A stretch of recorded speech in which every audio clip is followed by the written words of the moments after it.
Hello, everybody. Welcome to the Late Show, live from Los Angeles. This is your host, Young Brando. We're ready for some watch talk again. I'm going to go over the the ongoing watches online auction by Christie's. There are almost 300 lots in there, some of which are very interesting and incredibly rare pieces. And I look forward to sifting through them with you. But I also want to share with you one of the pieces that is actually up and coming from the New York auction by Phillips in collaboration with Bach et Rousseau in New York. That's going to be number 8 for them in New York. Let's take a look at this little marvel.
Now, I get the argument that every single house kind of have their own metal they like to work with when it comes to minute repeaters. And I know also a lot of times since the minute repeater, since the chiming watch is like an ultra prestige complication, the expectation is that it must come in some sort of precious metal. Um, but I think actually, in terms of the density, the stainless steel and titanium chiming watches have very impressive performance. And I think the fact that this is actually a stainless steel piece has something to do with the crispness and clarity of that sound. Um, Again, short of what I had the pleasure of listening to in Chopin's Full Strike with the sapphire monoblock construction. I think this was one of the best that I've ever heard. And also, I think one thing that we usually don't necessarily pay attention to is the pacing of that sound, right? Which I think a lot of people take for granted, but that's not the same either. That has a lot to do with the clarity. That has, if I may get carried away a little bit, that has a lot to do with the kind of emotion that a chiming watch carries through, because uh, it is a very finely tuned movement that delivers that sound at a certain pace.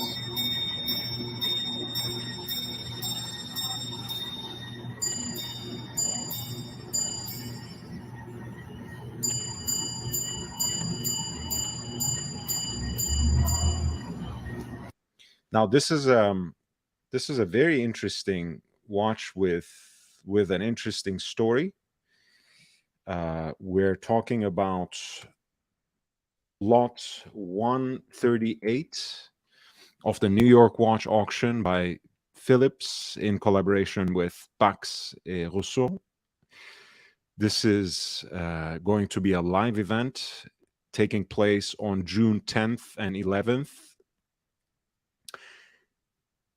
And this piece, which is what Audemars Piguet calls Grande Complication, is going up for the hammer.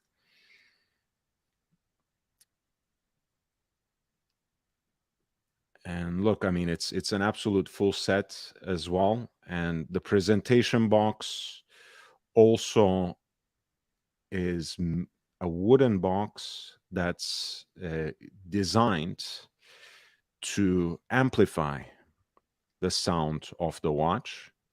So, of course, there is, the watch sounds just fine, as you have seen, even simply on someone's hand or wrist, for that matter.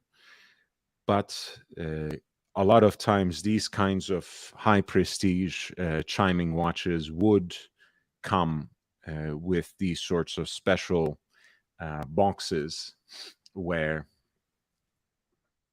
you would actually get the best possible performance. You probably remember that when Omega presented the Speedmaster Chrono Chime, that had a special wooden box as well to make sure that you get the best kind of sound, the fullest sound out of that contraption. Now, this watch is also a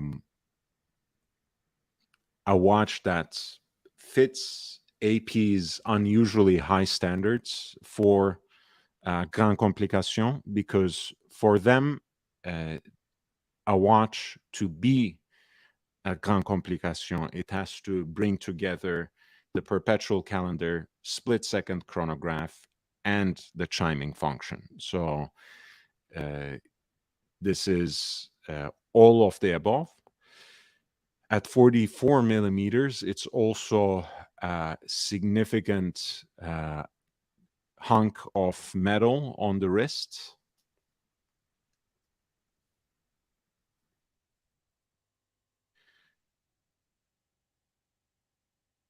It's not really impossibly large, though, or that thick for that matter.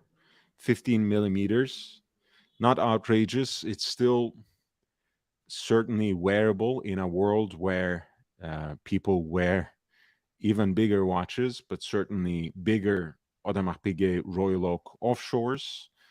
It does have the classic Petite Tapisserie dial and loomed hands. The split second function, the rattrapante pusher, is integrated onto the crown. And as you can see on the left flank of the case, you do have the slider for the chiming function. You have a leap year indicator too, even though the chapter ring in this case is reserved for the fine measurement of seconds. And I really like the fact that the moon phase indicator is actually at 12 o'clock, and that is combined with a weekly calendar, as you can see, which points the week of the year within that subdial. You have a pointer date at 9 o'clock, which is also continuous running seconds. You have the day of the week at 3 o'clock, with which encircles the 30-minute totalizer, and the indicator for the month at 6 o'clock also includes the leap year indicator as well. This is a piece that was apparently made in 2012, which was the 40th anniversary of the design. And it's signed here number 1 next to the inscription for Grande Complication So it is actually a pièce unique, one of a kind watch, which is usually how AP approaches these kinds of watches. You know, it's either an extremely limited production or one of a kind.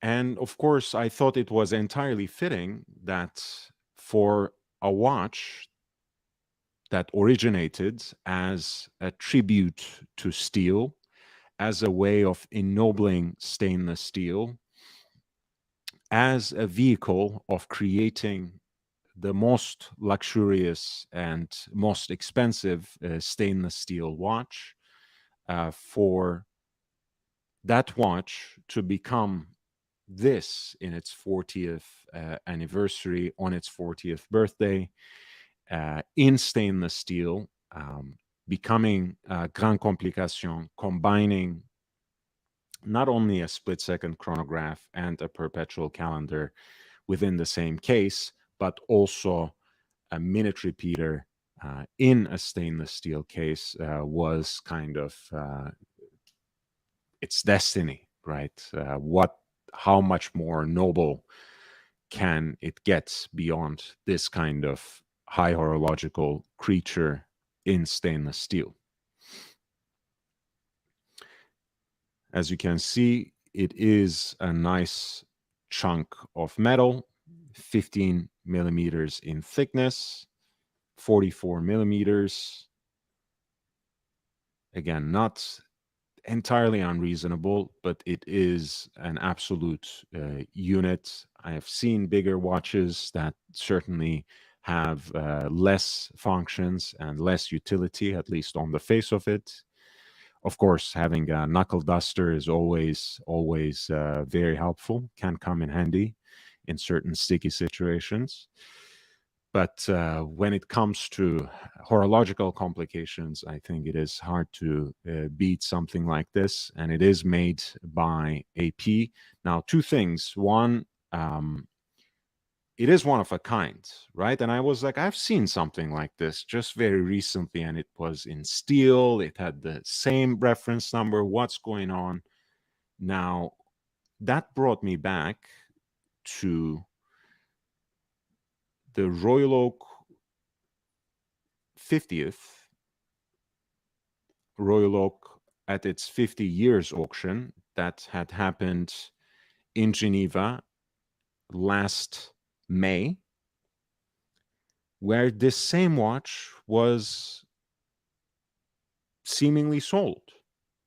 Now, I don't know if someone bought it in that auction and is already getting ready to offload it, or whether there was possibly a problem with the buyer, um, to the point that this transaction actually didn't go through. But the exact same watch, and I could certify that not by only the inscriptions on the case and the dating on the skeletonized rotor weight, but also the exact case number that you can see here. And this is not something, I mean, this is nothing um, hidden or sinister. I mean, these are all things that they advertise in the catalog description as well. The case number is noted there, so you know it is the same watch. Except, of course, there's not an extra paragraph where they recount the provenance of the watch, which they could have done, but it's absolutely reasonable that they didn't in this case. Um, but it's an interesting issue to note, right? That the same watch, which was sold by Philips in May for the 50th year, for the 50th anniversary of the model, came back for the next auction, basically, in New York, a little more than a year later. right? We checked out there. It's H71336. And we go back to the New York auction, H71336.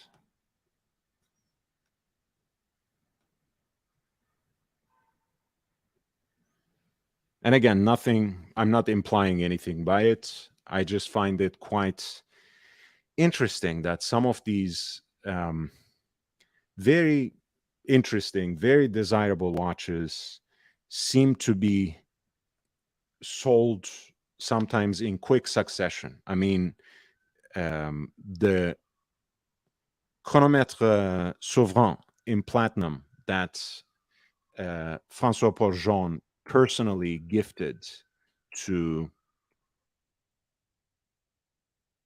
George Daniels. That watch was sold 2 times in the last 2 years. It was first sold in Hong Kong by Christie's on May 22nd, 2021, and then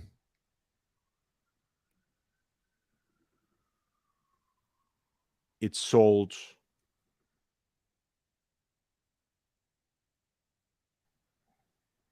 almost right after.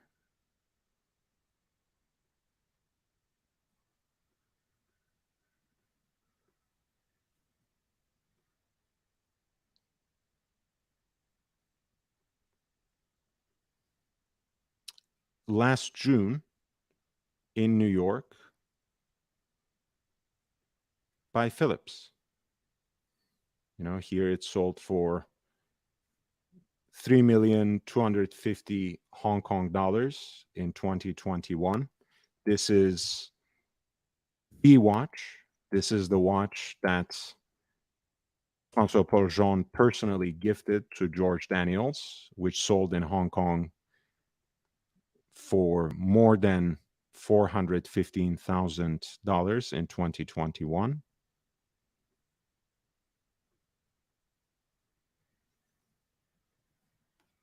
This is how it's signed on the bridge.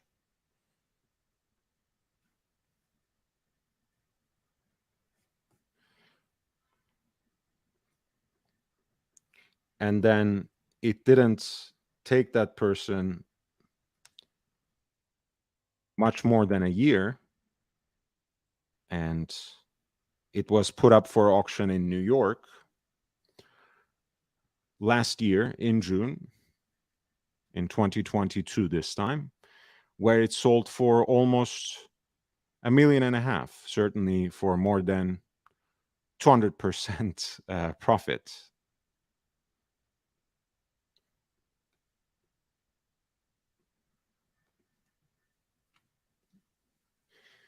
It's an interesting world, really, the auction circuit.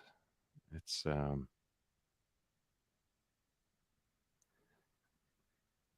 they don't care about that, Thomas. When it comes to the Royal Oaks, the bolts line up on the octagonal bezel, but I don't think it was ever a concern that they would line up on the back, on the case back. But yes, there's an interesting detail. But the reason I was thinking about AP specifically, some of you may have heard this. They have a new CEO, Ilaria Resta, who is an Italian Swiss business executive whom they have recruited, I think, almost with immediate effect. She is coming into the company already in a month or so.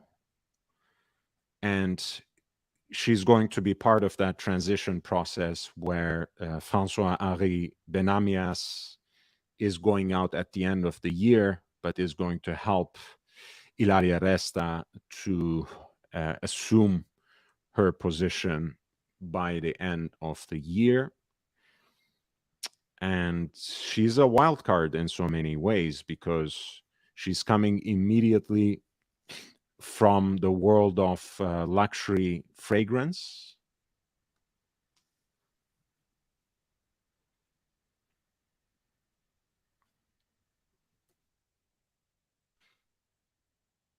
She was the president of a Swiss beauty and fragrance company called Firmenich.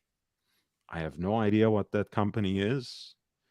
And that's my shortcoming, of course. It doesn't mean anything. It doesn't reflect in any way on Resta. But before that, she worked for more than 22 years for Procter and Gamble.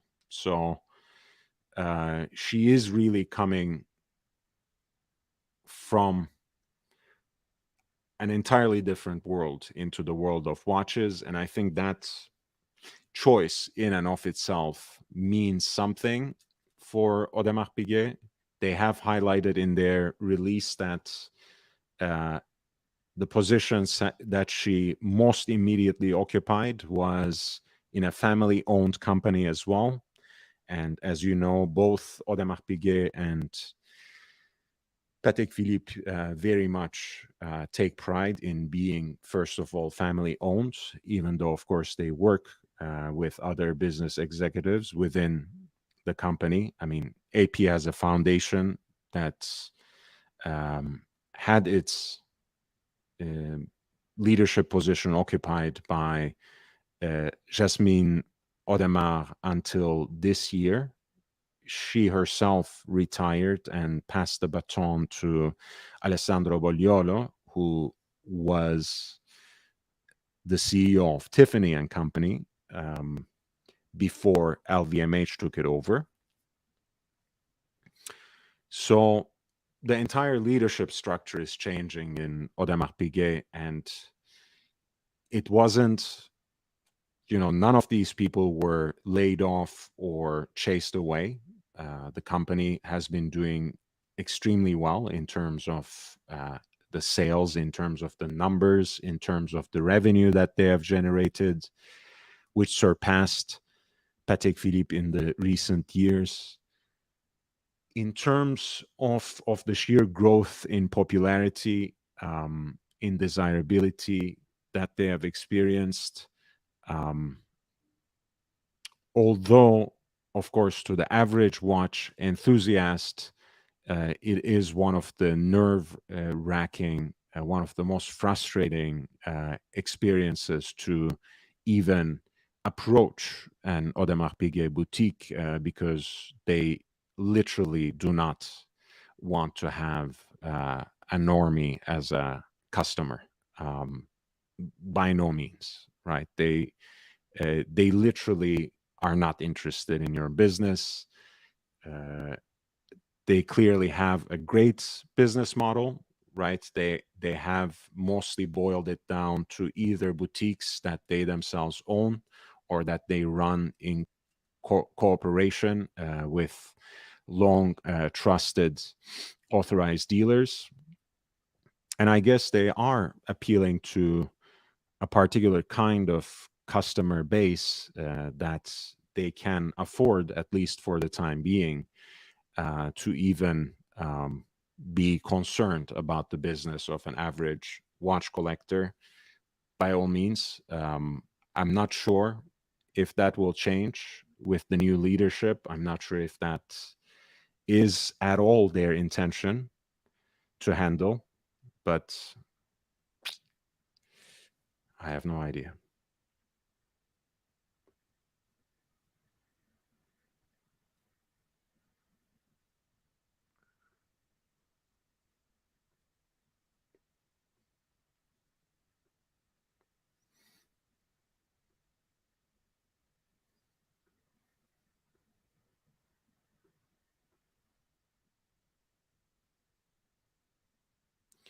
Yeah, but I do look forward to the change, and she will be the first woman to lead one of the elite, one of the big four, and certainly one of the Holy Trinity as well. Of course, let's not forget our favorite Catherine Renier, who has been the CEO of Gégé Lecoutre for quite some time now, for some years.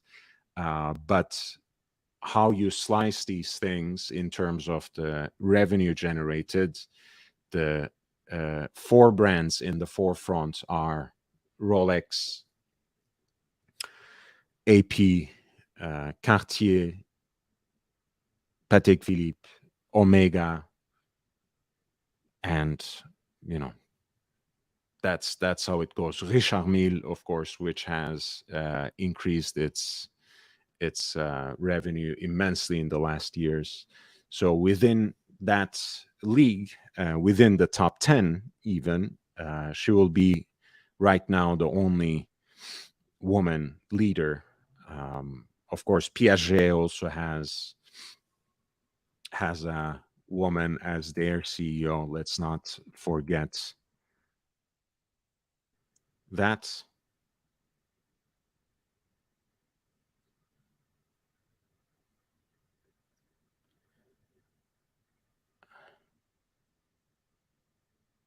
That's Shabi Nouri.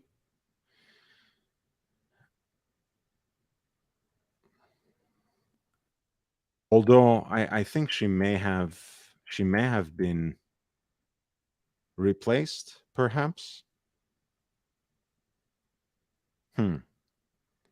Yeah, she's no longer. Shabi Nouri is not anymore Piaget CEO. So Ilaria Resta, in either case, is joining a very privileged, a very small group of woman executives at the highest level when it comes to the watch world. So best of luck to her. I hope she brings some change to AP. And honestly, I think whatever comes after Benamias has to be better. I mean, you can't get much worse than that sort of attention-seeking, narcissistic approach to leading one of the foremost vehicles of Swiss horological legacy. So I don't think Benamias will be missed, but it will remain to be seen how Ilaria Resta handles this particular transition. And honestly, I do look forward to it. I want to see AP come back in full force, representing the best of the watchmaking traditions of the Valley.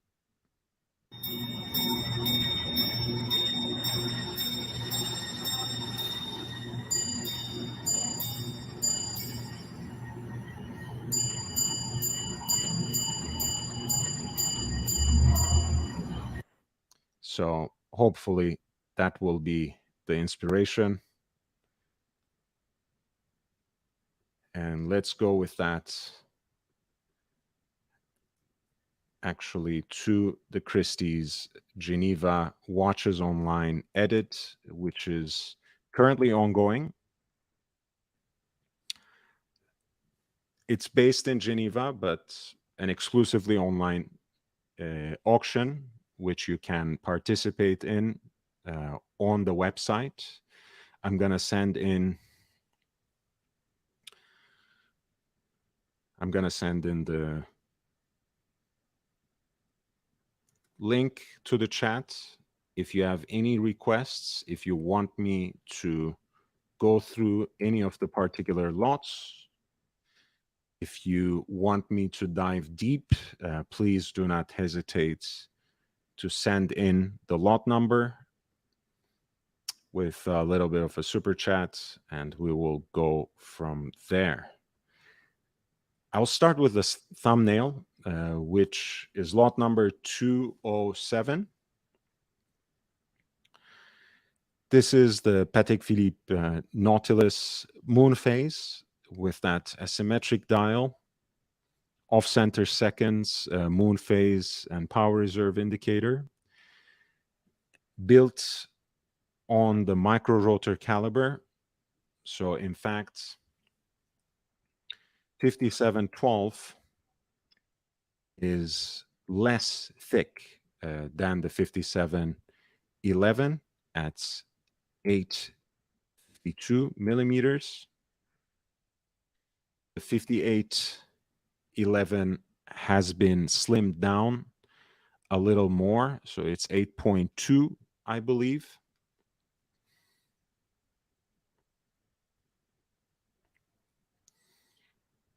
This particular example has been sent to service with that service sticker still covering the case back, so you can't see the caliber 240 in there, but you can see this full set, which includes, of course, all the product literature, the leather folio, the certificate of origin, as well as the presentation box, outer packaging as well, apparently. It's a pretty early example from 2007. So it has the Geneva seal movement. As you might know, in 2005, the 3712 was introduced as the ancestor of this particular reference number, as the original asymmetric dial moon phase Nautilus. It's only had 1 year of a production run, because for the 40th, for the 30th anniversary of the Nautilus, they actually ended up releasing the 5712, and 3712 was almost immediately discontinued. Therefore, it remains incredibly collectible because it is much more rare. When it comes to the functionality, the complications, it remains the same. And after the 3710, which was the so-called Comet with the power reserve indicator, in so many ways, the 3712 with the moon phase indication, I think, is the first true blue complicated Nautilus. I think it has a better claim, but in either case, it is certainly a watch that has now its own dedicated following, thanks to its unique and quirky design with the off-center seconds and the asymmetric layout, and the micro rotor caliber, which is both a delight to contemplate, but also allows the case to have a very sleek and thin profile. This is lot number 207. The piece has not yet attracted any offers, but the starting bid is right around $66,750 or more.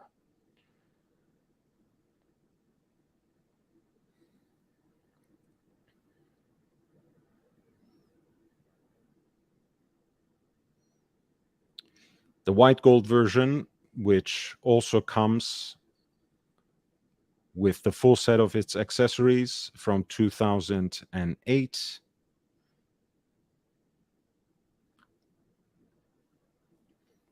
with the gray dial presented on a leather strap and with a matching déployant clasp, which would be in 18 karat gold as well, 18 karat white gold.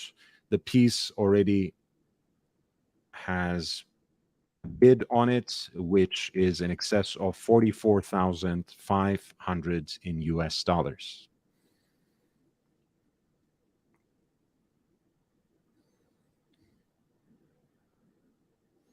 At lot 209, we have a mid-sized Nautilus. This is the 90s style. In his youth, Thierry Stern used to wear exactly one like this, reduced size with the addition of sweep center seconds, as opposed to the lack of, or the absence of the absence of a seconds hand on the original jumbo. These pieces used to be very accessible, very much available in terms of the pricing, but they're not at all maligned anymore. The two-tone watches are themselves in vogue now, so there's nothing that holds the general public back from bidding on these watches, from seeking out these watches, from acquiring these watches. Unfortunately for us, in this case, the 3800 line 001 AJ Acier Jaune steel and with yellow gold accents, both in terms of the porthole bezel, the center links of the integrated bracelet, and the fixtures of the dial. In this case, that dial is in that classic blue to black gradient with the ribbed horizontal ribbing, with the ribbed texture. Again, this is the reduced case size down to 37, 37 and a half. And one of the nice things about it, again, is the fact that the date wheel actually matches the color of the dial. So you have a very uniform look. The proportions of the case are actually quite lovely. So I would invite everyone to try. If you have always wanted a Nautilus and you feel that the 3700s, the original jumbo, 5711, the discontinued one, 5811, which is only offered in white gold and is still extremely exclusive. If you think all of these are beyond reach for you, entirely unobtainable, you should certainly give 1300 a try. They're not such a great value proposition anymore, but they are certainly much easier to acquire, relatively speaking, compared to Nautilus Jumbo, especially in the two-tone execution, especially on the secondary market rather than the auction circuit, because, you know, when certain examples come up in auctions, everyone bids on them, and it's, you know, the house always wins, and more power to them. But, you know, from my perspective, being a consumer advocate, I would say cool off your jets for these kinds of pieces. You would be better served being a little more patient and seeking them out yourself. In this case, there are already a number of bids on this particular piece at lots number 209, and the bidding currently stands at around 24,500 in US dollars. Jake Brooks, thank you so much. That's so generous. 1999. Young Brando live from LA. I appreciate you, man.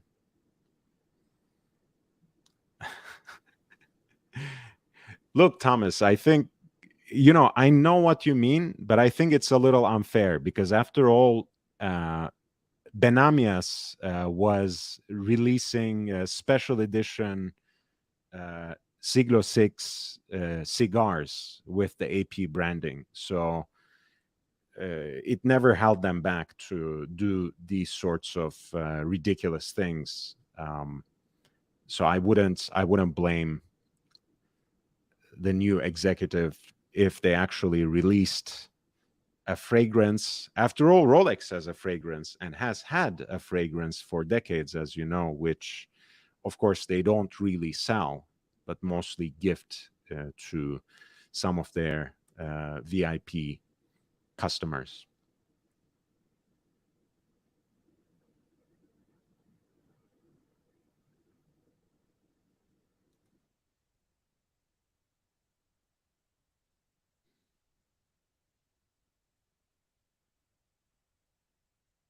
There's quite a bit of Patek. Here we have a naked 5167R.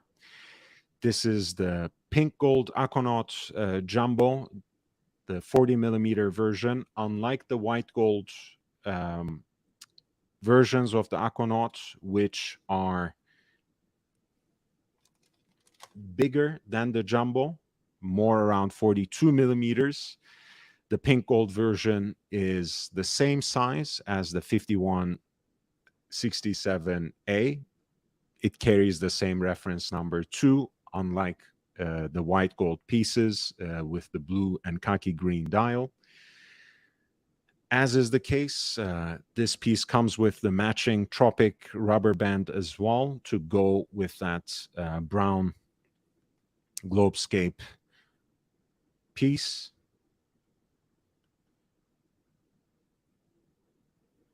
And of course, you have the self-winding movement on the back.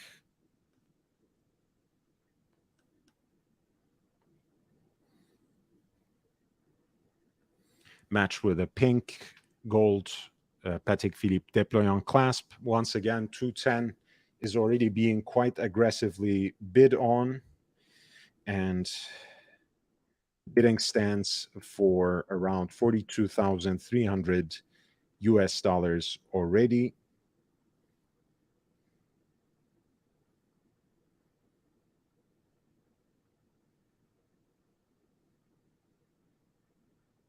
And as you can see, there will be a 7.7 VAT and the buyer's premium added to the final hammer price. So buyer beware. Just be careful before you prepare to bid on something like this, something similar.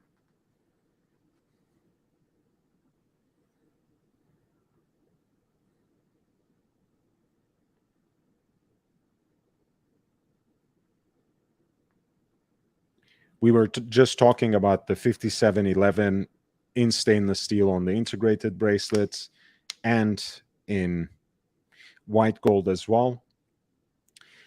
This is built on the same caliber, officer style Calatrava with the screwed through lugs and the hinged case back, as you can see.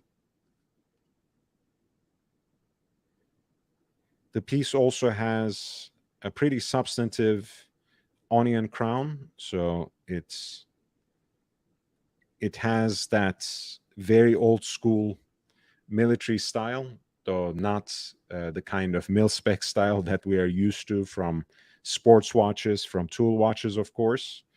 This is 5054, if I'm not mistaken, 5054R, with an opaline white dial, beautifully tempered spade set of hands, that elegantly twisted, slender minute hand is always my favorite part of a spade handset. Of course, you have the off-center seconds, pointer date, which encircles the moon phase indicator, and a power reserve indicator that is placed right between 10 and 12 o'clock, Roman numerals on the dial, and a railroad track for the minutes. This is a very elegant and traditionally designed piece. At 36 millimeters, it's pretty much in the conventional dress size, and those slightly extended officer style lugs would give it a substantive presence on the wrist. It comes with its original set of documents in a leather folio, as well as the presentation box. So a very nice set. At lot 213, the piece has failed to attract any offers as of yet, but the starting bid, which would meet the reserve, would be around 16,700 in US dollars.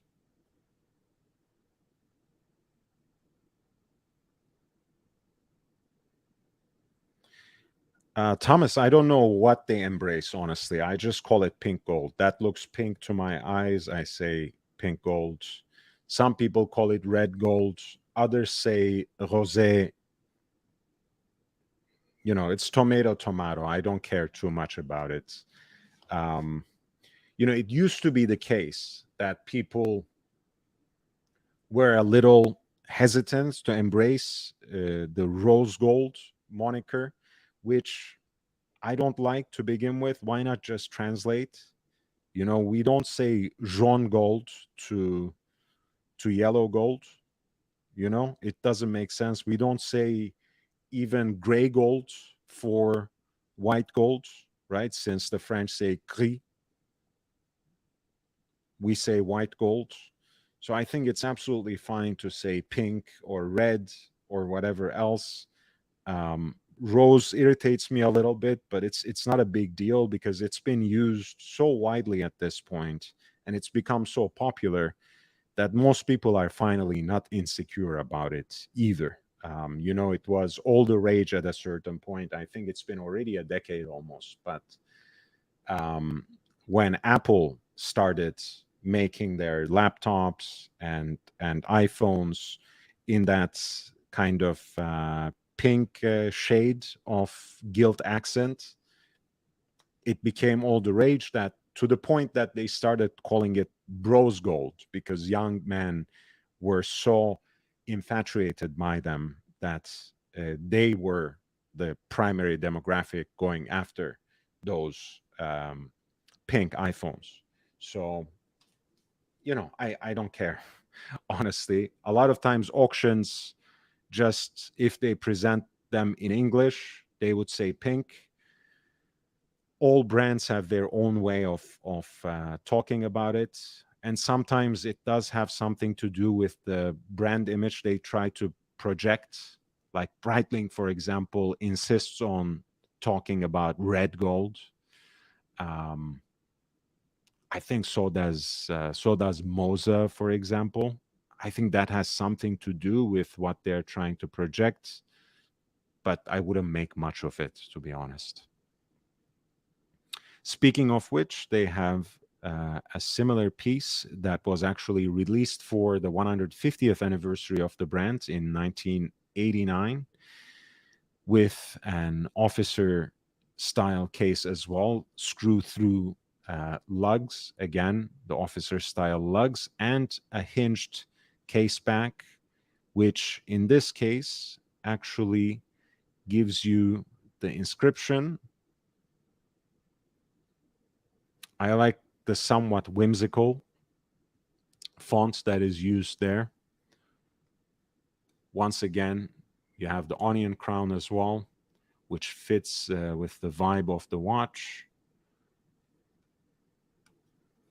And I believe that's also an enamel dial. Beautiful Breguet numerals with a set of Breguet hands to match, and small seconds on a subsidiary dial at 6. I particularly love the way they finish off the 4 right here, if you pay attention to it. This is a very cool watch as well.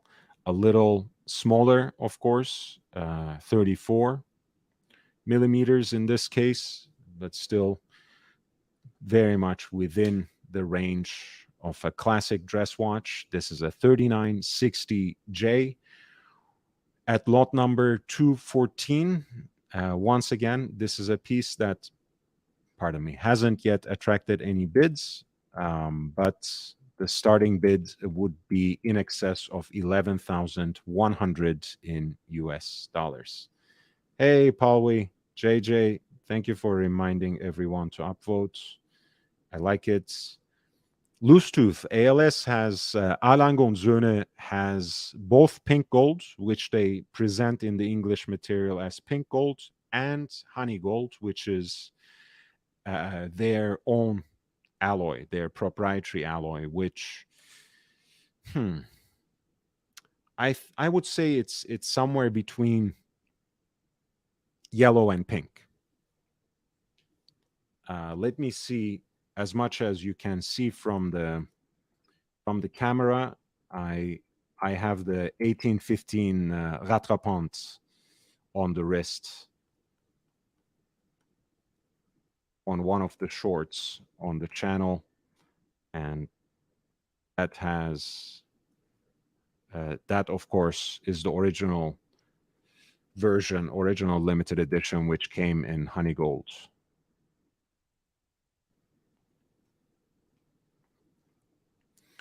As you can see, it's much more pale than their own pink gold as well. I'm not just saying from other brands, but their own pink gold is much more red, much more fiery. This is very soft.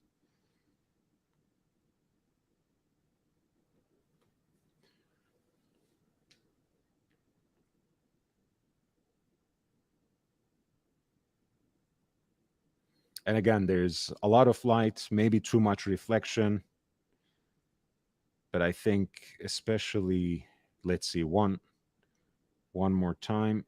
If I stop it right around here,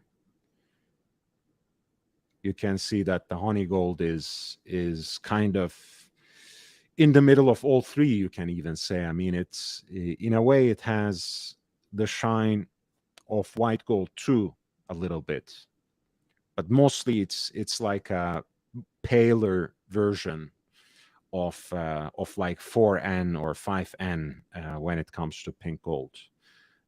It's more semblant of like the vintage watches in pink gold. If you have handled a lot of them, it's more reminiscent of that than the more reddish, coppery tones that they use these days. I'm a huge fan of honey gold.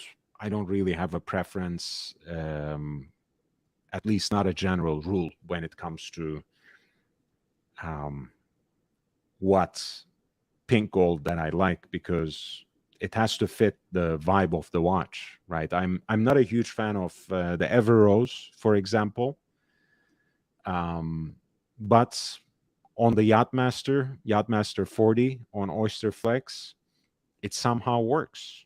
I think it works perfectly. In fact, I can't imagine that particular watch in a paler version of that gold. And I do like it better than the Yachtmaster 42 in white or yellow gold. Of course, that might be simply due to my wimpy wrists. I can't possibly wear a Yachtmaster 42, but that's another story altogether. Oh, that's a nice one. Hey, JJ. Yeah, like the Tudor Rose. Wink, wink.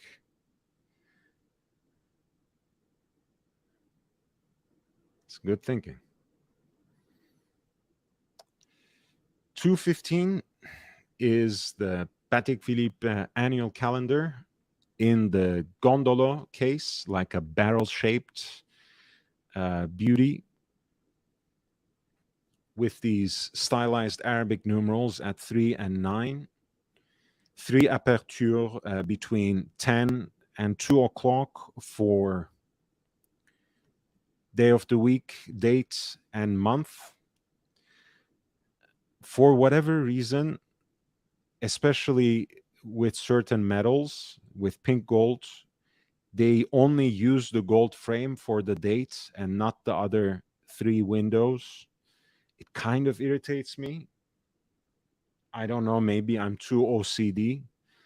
I'm also kind of irritated by the sizing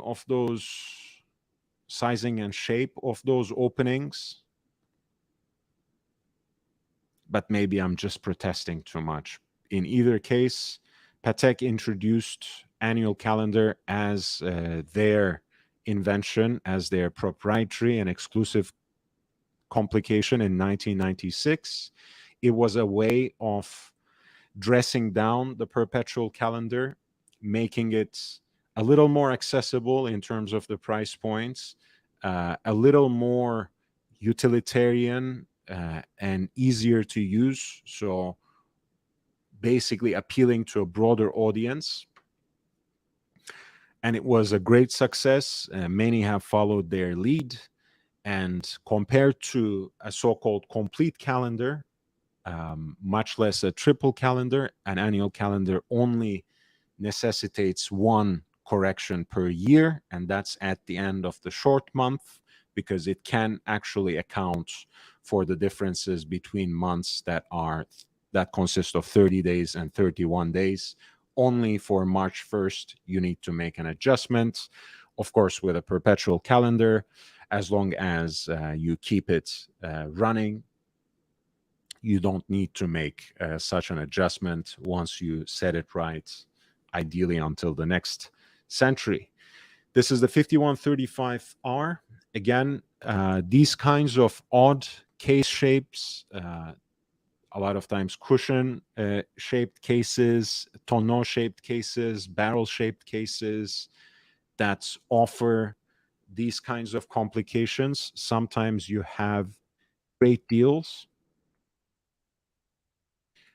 The perfect example for that is the Patek perpetual calendar in the tonneau shaped case, which is the 5940 or 5040 even. That's an even better deal. You know, a 5040J, you can find, I believe, around $40,000, maybe even a little less. That's a great deal for a Patek perpetual calendar. And you can say the similar thing about this Gondolo annual calendar, because the case shape itself is an acquired taste. A lot of times that can be a way of getting a good entry point to that particular complication. Here you have the 5135R, the Patek Philippe annual calendar in a Gondolo case with its original box and papers, as well as the accompanying documents. A very cool piece. It has so far, however, failed to attract any bids at lot number 215, but the starting bid would be in excess of 22,250 in US dollars. So quite an interesting price point for a Patek annual calendar as it looks. Again, feel free to direct my attention to any particular lots that are way ahead of me.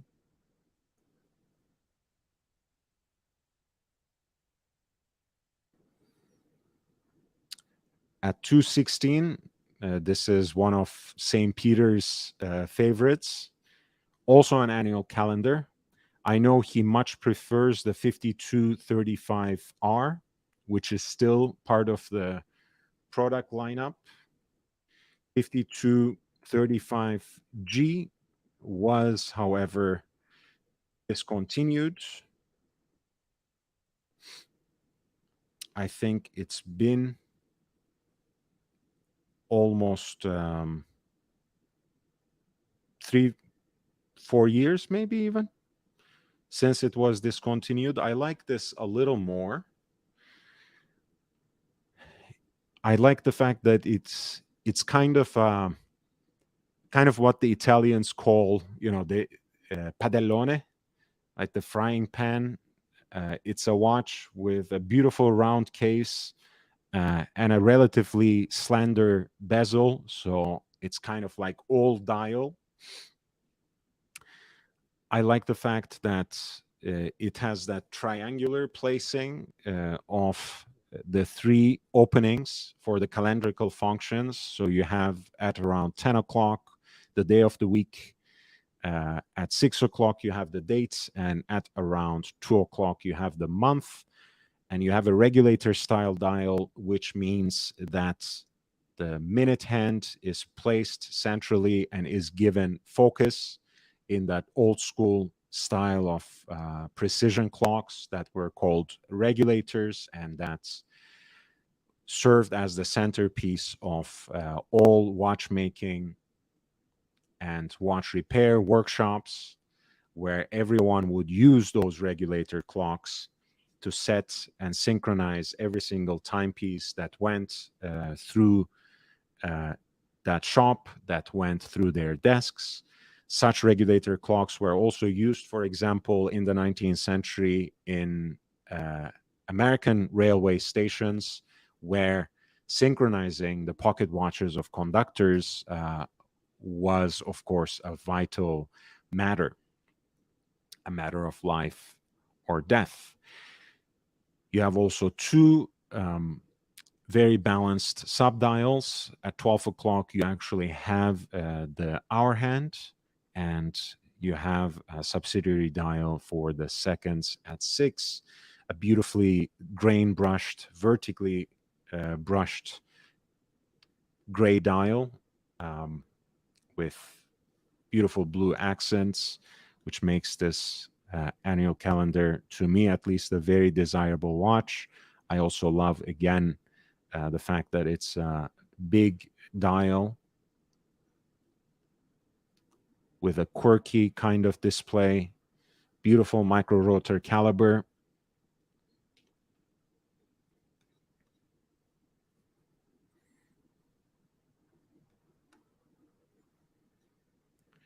And they have not pictured it here, but it has a very nice tank buckle that comes with it, which is, of course, in 18 karat white gold, but has a very unique styling of the fonts that kind of matches the fonts they used here for the aperture of the day and the month. I love this watch. This piece also has not yet attracted any offers. At lot number 217, the Patek Philippe annual calendar with the regulator style dial, reference 5235, with a starting bid that would be almost 29,000 in US dollars. Very attractive piece.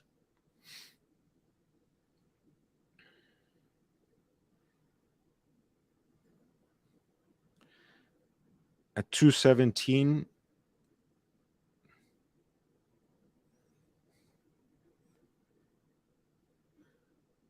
a beautiful platinum Calatrava that is further ennobled by the co-signature of Tiffany and Company in this subsidiary dial for the seconds. This is specifically reference 5196P in platinum. You have the leaf-shaped hands, very classic styling, matched with applied Breguet numerals, a nice white gold ring that separates and frames the center of the dial, and a pearled track for the minutes in, again, white gold beads, circular grain brushed hour track, so kind of a two-tone silvered dial. You might even say three-tone, because the second subdial has kind of a more cream-like tone compared to the rest. A very stylish watch, wears really nicely as well at 37.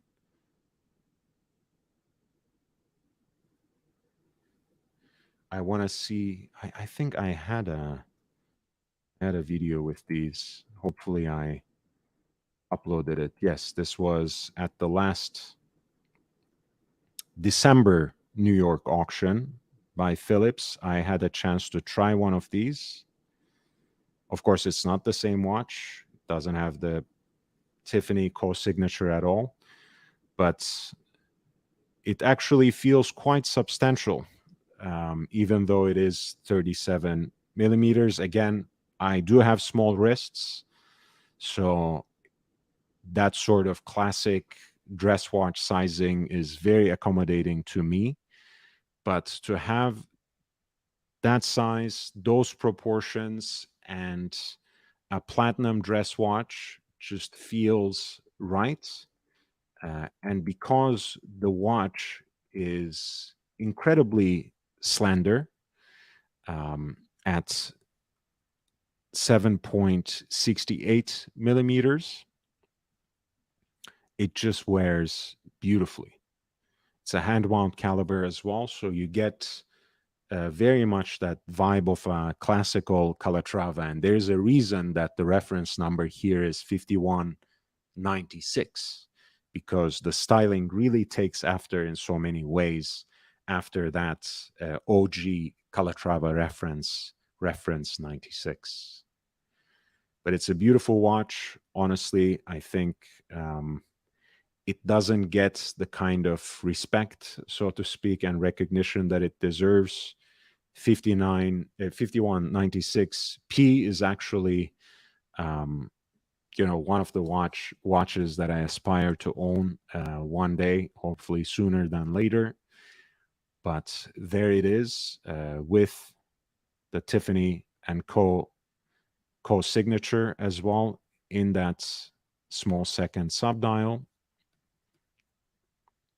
And the piece has so far failed to attract any bids at lot number 217. But the starting bid would be the equivalent of 50, in excess of 55,600 in US dollars.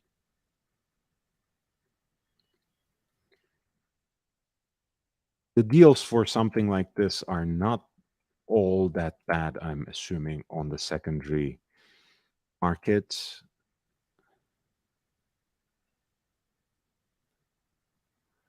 Yeah, I mean, you can find one around, 40, 45. Yeah, certainly. So that's a little bit optimistic in terms of their pricing, but obviously, that's something you would always do well to remember. Um, the auction houses, first and foremost, have a fiduciary duty towards the person who consigns watches for them. And in these kinds of online auctions, in these kinds of edits, sometimes they own these watches altogether. So, in fact, they are selling the watches for themselves. So, in which case, they set the prices with a single consideration: profit. So, that's something you would do well to remember. And in fact, I think that is usually noted there. You see, this lot is offered by Christie's International SA, which means exactly that they own the watch. So there's not even a consigner involved in the case of lot 217. Again, I'm not implying anything sinister or behind the scenes, just underlining, just emphasizing the information that is already available. You make what you want from it. I'm just trying to be the best consumer advocate that I can be, because I work for you. I work for the audience and not for any of these sellers, auction houses, brands.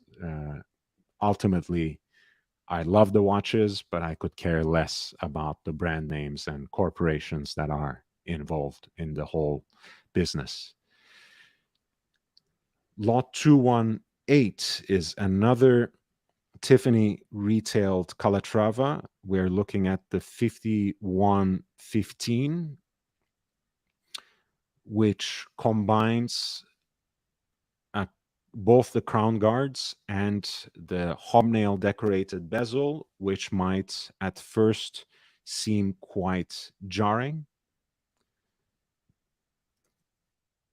because we usually associate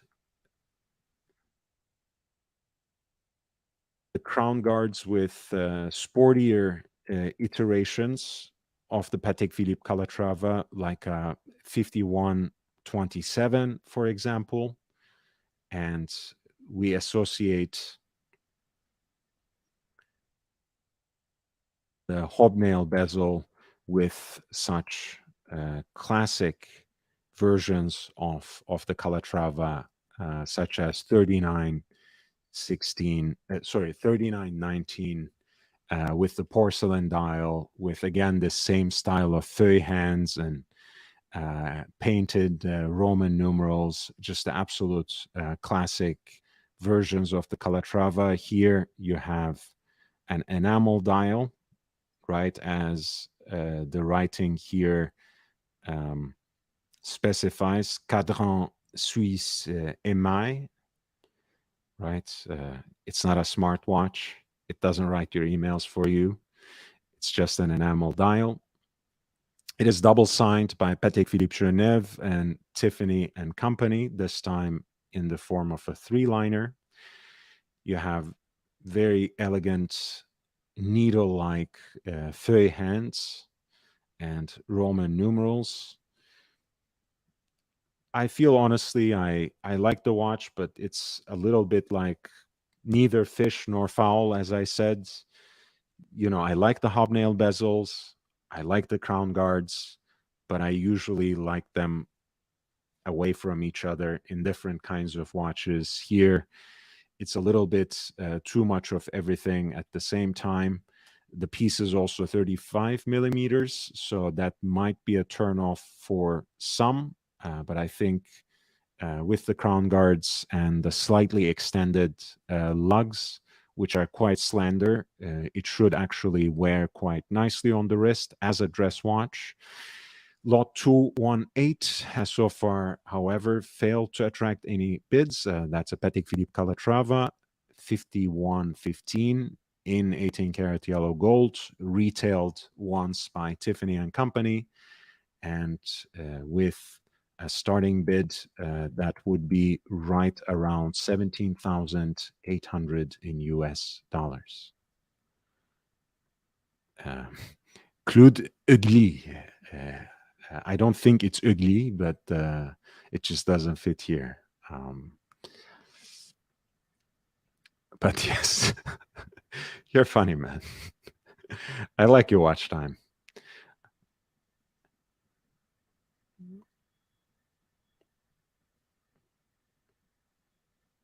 Yeah, JB.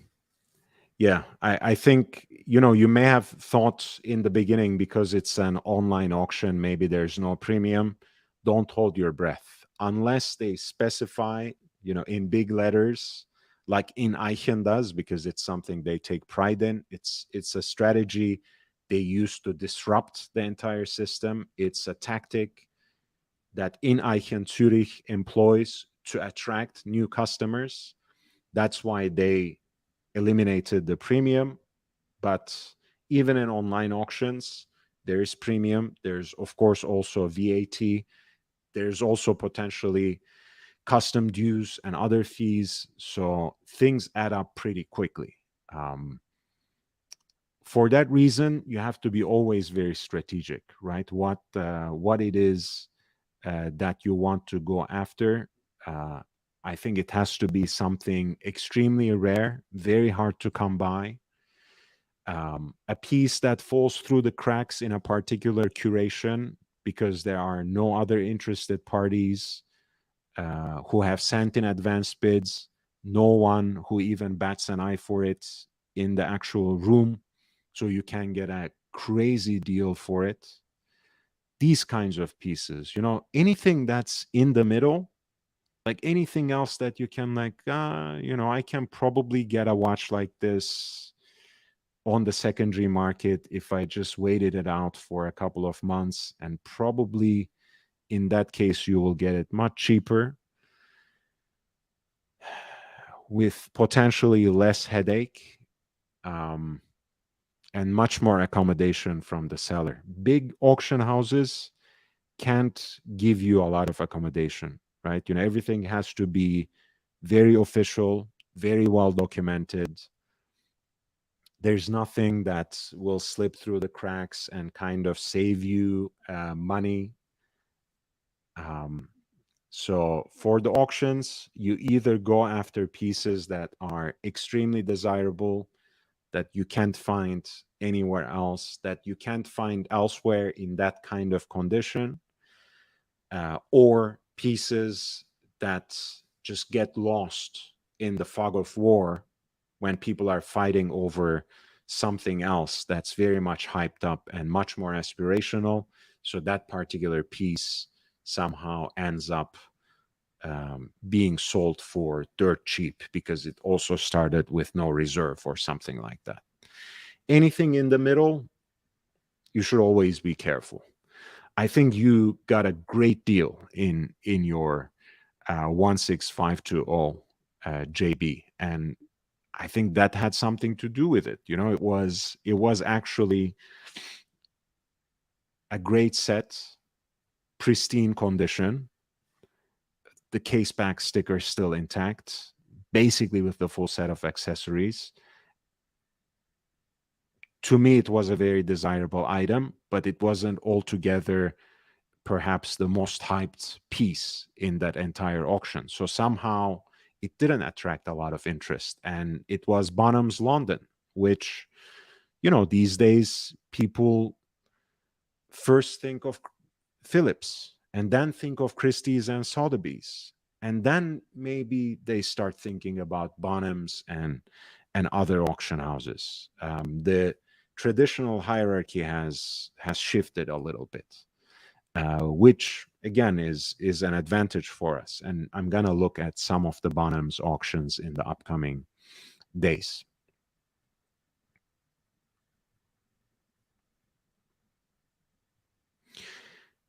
At 221, we have one of my favorite Patek Philippe vintage chronographs. This is the 130 in yellow gold. The 130 was Patek's first chronograph to be made in serial production. It was the first chronograph that Patek made in serial production, hand wound, built on a 13 line Valjoux caliber.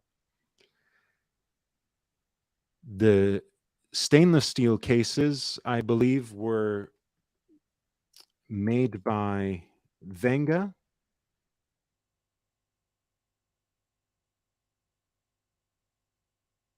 Whereas the precious metal cases were actually made by Émile Vichet. And Émile Vichet also made the very elegant cases for the 1518, the first serially produced perpetual calendar chronograph in the world that Patek Philippe introduced in 1941, and the first series of 2499, which of course succeeded 1518. And they have these very beautiful, slender, extended, drooping lugs, and a very thin bezel that gives a very nice view of the dial. You have on the perimeter of the dial tachometer, in this case, beautifully balanced two-register look with the chronograph subdials perfectly aligned and proportioned in relation to the crown itself. The stick markers combined with Roman numerals at 12 and 6 o'clock. Silver dial with gilt fixtures, but a beautifully heat blued and centrally deployed chronograph seconds hand as well. A very elegant watch, and certainly a true gentleman's chronograph. Once again, probably it would seem, look at that Vajou caliber. It might seem a little small for modern standards. It's after all 33 millimeters, but it wears so beautifully.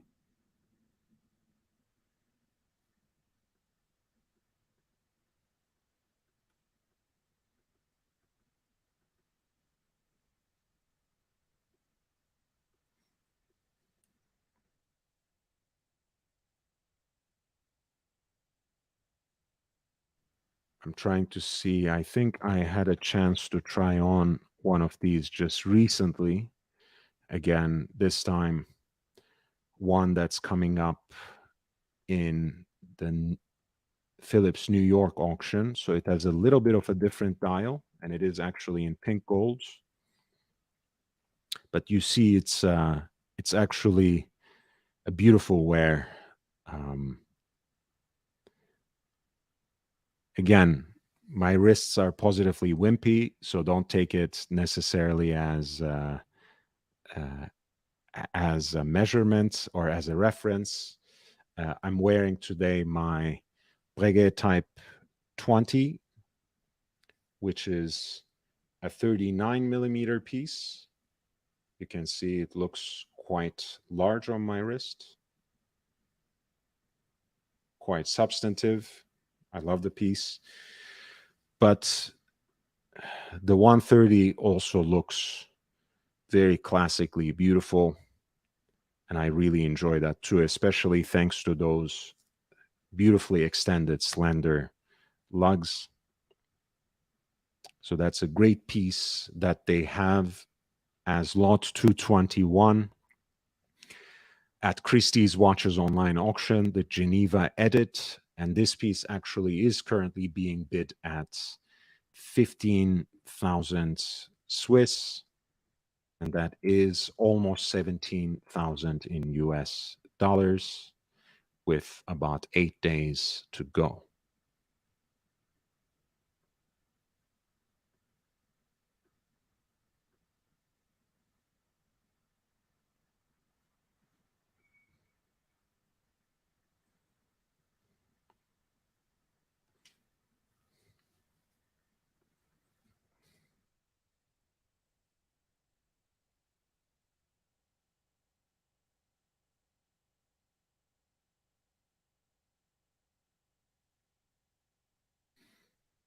If you want to educate yourself a little bit about Patek Philippe's case makers, there is a whole reference article in Collectability, John Reardon's website.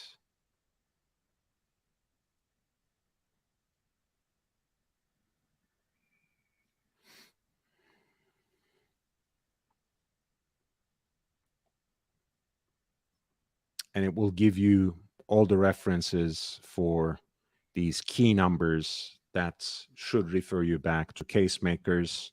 The rest of the hallmarks just identify this as authentic 18 karat gold. The head of Helvetia stands for that. 0.750 stands for 18 karat. And that is the case number.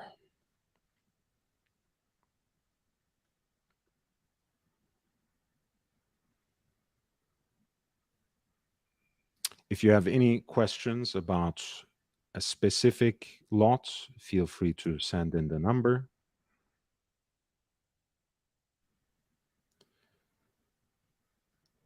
At 225, we have a nice themed set. The 3738 is actually my preferred sizing for Patek Philippe's Ellipse d'Or, the golden ellipse, which actually refers to the design principle which guides the making of the golden ellipse, not necessarily the case material. It is a watch that is built after the golden ratio. It does, however, also come with these beautiful heat blued dials that are actually produced out of a gold blank. So if you really want to push the or golden part further, you can use it to remember that. But these pieces were, of course, were made in the past by in stainless steel. They are nowadays made in platinum as well. So it's certainly not the case material that they are referring here. This is one that comes with a pair of uh, golden ellipse themed cufflinks as well, with that same sunburst blue inlay, which in the actual watch is produced out of a gold blank that is tempered to achieve that particular color. Of course, it has a sunburst finish, soleil finish as well.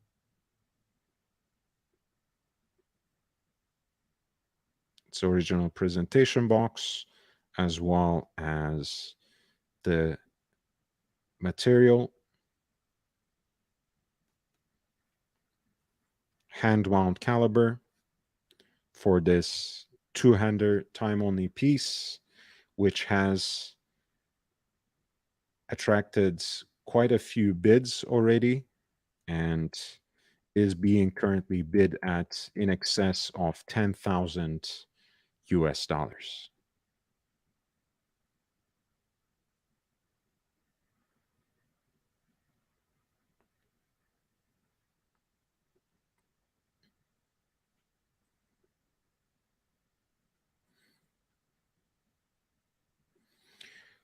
$230 is a one-of-a-kind Parmigiani Toric Westminster tourbillon chiming watch.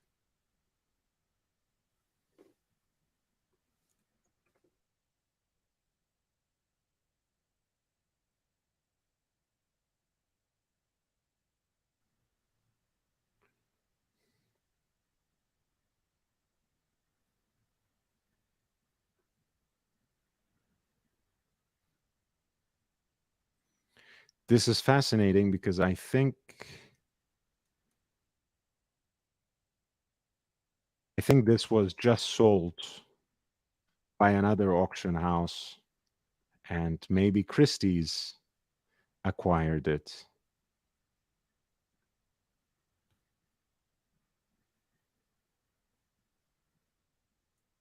Ah, no. This is the Jean Todt piece, which is being sold here. Let's see. Yeah. I guess the person didn't pay up, huh? Let me show you that particular piece, which supposedly sold.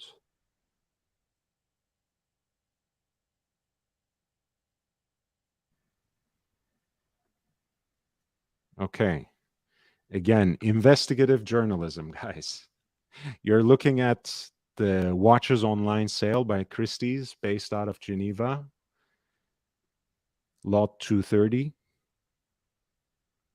pour Jean Todt, pièce unique, with those two horses on an enamel inlay.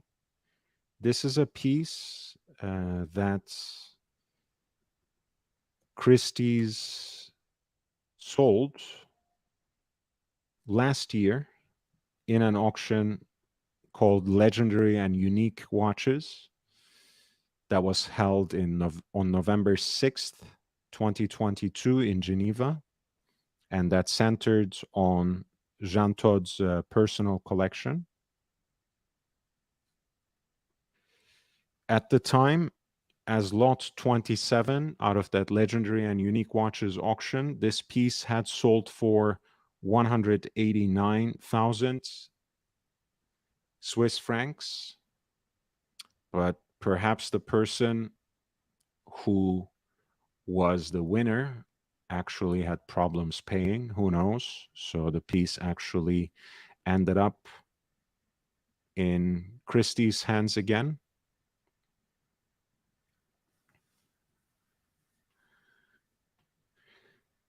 This piece is also a GMT watch where you can set independently a reference time at this off-center subsidiary dial at around 2 o'clock.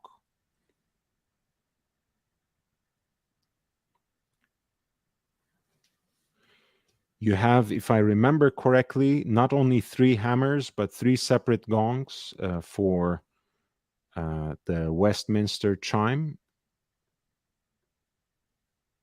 Here's a glimpse into that movement made for an exceptional man, homme d'exception, Jean Todt, the Ferrari team boss at the time, in that classic toric case with the with the double-stepped bezel, fluted to resemble the foundations of a Doric ancient Greek style column. The tourbillon cage given absolute prominence in the lower half of the dial, in the lower third, you might also say, at 6 o'clock, with a beautifully polished bridge. As you can see, it has an heat blut pointer, which allows the tourbillon to act as a small seconds indicator, since it completes its revolution in 1 minute. Sapphire cabochon on the crown.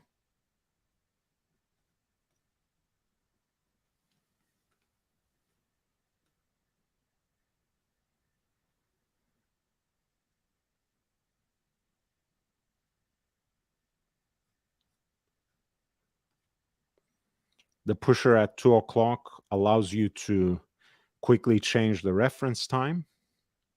And of course, the slider activates the Westminster chime.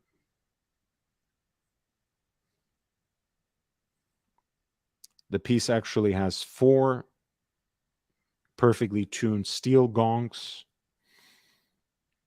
Each gong is struck with a hammer regulated so that the carillon chiming repeating is in complete harmony.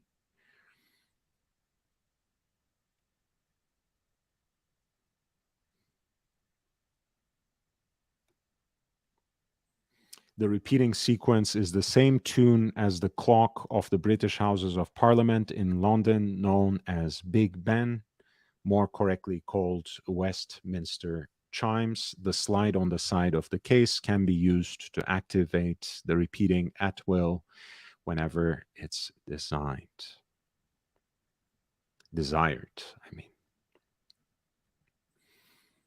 At any rate, so this is Jean Todt's personal piece, which was supposedly sold last year in November by Christie's, but I suppose the person didn't pay up. So Christie's is selling again as their own property here in May of 2023 in an online auction.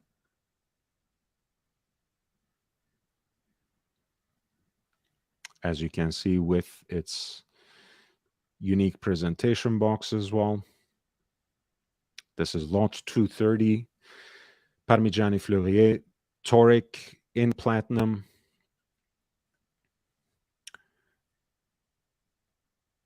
And the enamel inlay.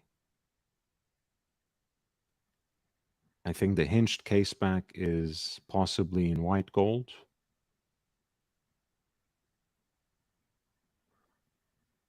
The piece also has a tourbillon at 6 o'clock, one of a kind. It has already attracted a number of bids, which carried the price all the way up to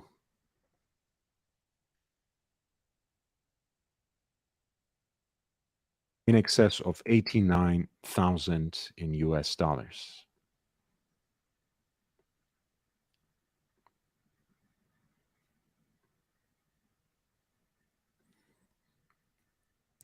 Lot 231 is a De Bethune perpetual calendar, DB 15 in white gold.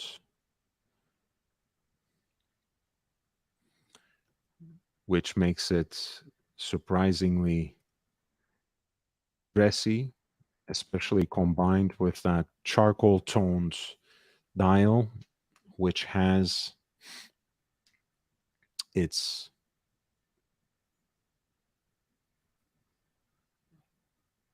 gilt details.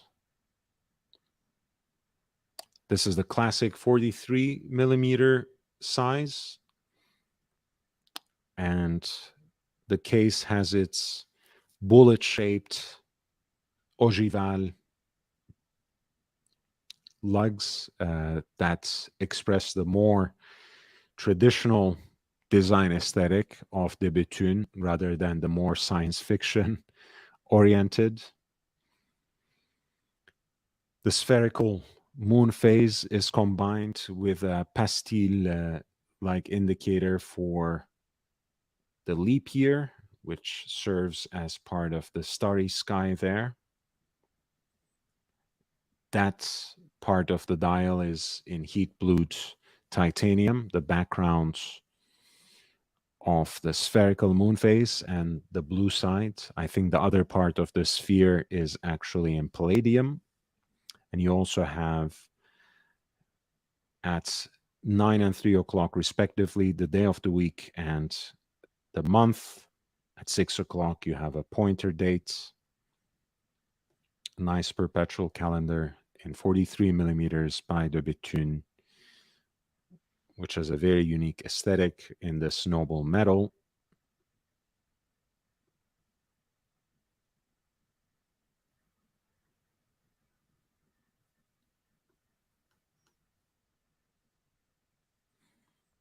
The watch actually comes naked,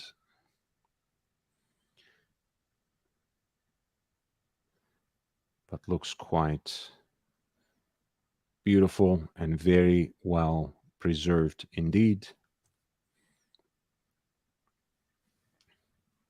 It is also being bid at around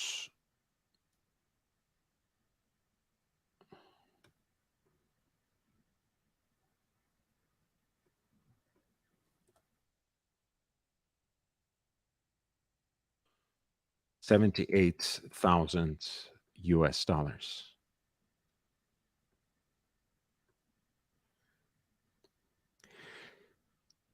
Let me grab a drink of water very quickly while you look at this Langa one in pink gold with an anthracite gray dial.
We're looking at lot number 2 32. This is Lange 1 in pink gold with anthracite gray dial. The reference number is 101033. As you can see, the piece comes with its full set of original accessories. And it is around more than 15 years old by now. So has that charming, warm, champagne-like tint on the 3/4 plates, fashioned out of German silver, which is a particular alloy of nickel, copper, and zinc. As you know, that particular material already has a yellowish hue at the very beginning, but over the years, that seems to take a particular kind of prominence and acquire a certain warmth and builds up a beautiful patina that you can observe on the movement side of the watch, which I think is very charming and full of character, and certainly very appealing for people like me who love vintage watches and who are somehow turned off by a lot of the methods of modern production, which take away these elements from watches that showed their aging and their own travel through time quite significantly and very visibly. So I like how these calibers are built to actually show the effect of the years.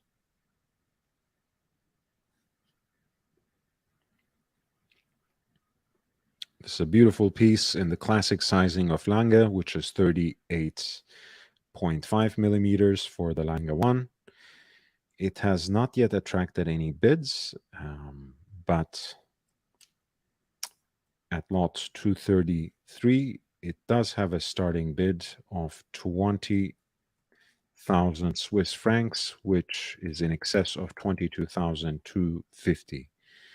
22,250 in US dollars.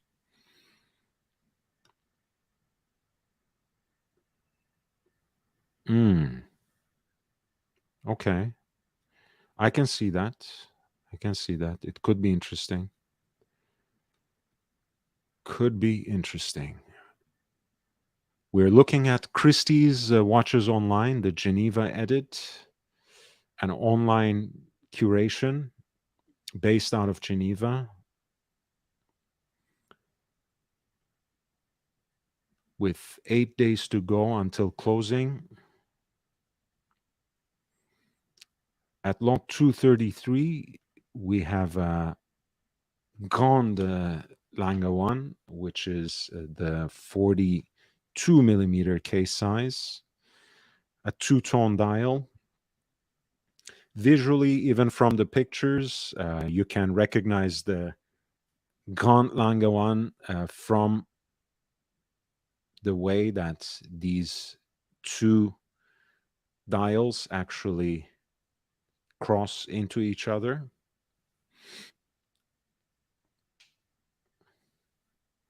In the classic Lange 1 design, they only tangentially touch each other. The Lange in this enlarged version doesn't necessarily preserve the same proportions, but all the accoutrements, so to speak, are the same. You still have the pusher at 10 to quickly correct the oversized date display. You still have an off-center dial for the hours and minutes. You still have a slightly oversized seconds subsidiary dial and an indicator for the power reserve on the crown side of the watch as well. and a much larger case, of course, at 42 millimeters.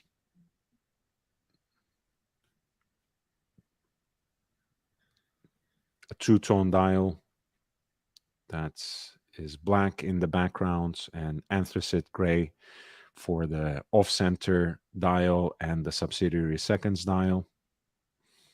And this particular piece, which arrives naked, watch only, at lot 233, has not yet attracted any bids, but the starting bid would be in excess of 22,250 in US dollars.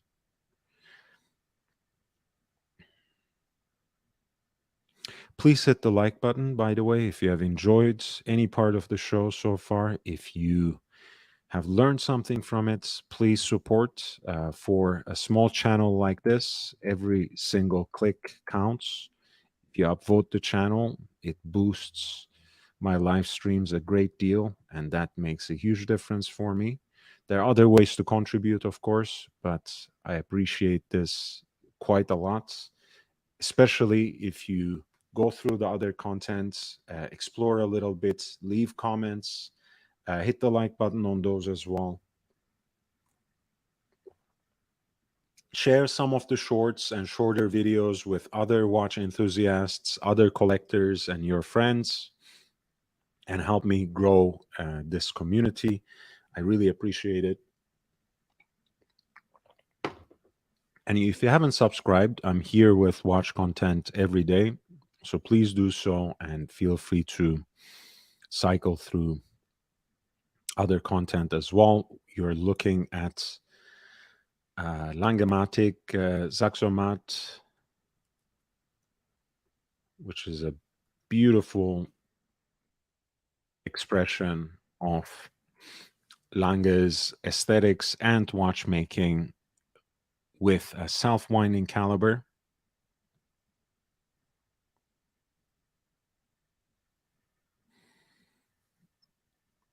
Oversized date at 12 o'clock and a zero reset mechanism, which is quite rare actually, and quite desirable, I think, for a high horological watch that has these sorts of chronometric aspirations. It simply means, people used to go, when we were so devoted to our Seiko watches, our main complaint was that, damn, this thing doesn't have hacking seconds. You can't set it properly. You can't set it precisely, because you would have to wait in a way until the top of the minute, pull the crown so it would stop with a hacking seconds movement, so you can arrange it. A lot of the old school movements you could kind of back hack, make the second lag by turning the crown in the reverse fashion ever so slightly. But a zero reset mechanism allows you actually to reset to zero every time you pull the crown. So in this particular watch, when you pull the crown to reset the time, that small seconds hand resets to zero, which is very practical. I actually like the dial design on this. Once again, it kind of avails itself in that from that design principle in which Lange always finds order within chaos, symmetry within asymmetry. Oh, come on, man. I talked a lot about Patek Philippe before you came. And how do you get along with your écurie if you hate Lange so much?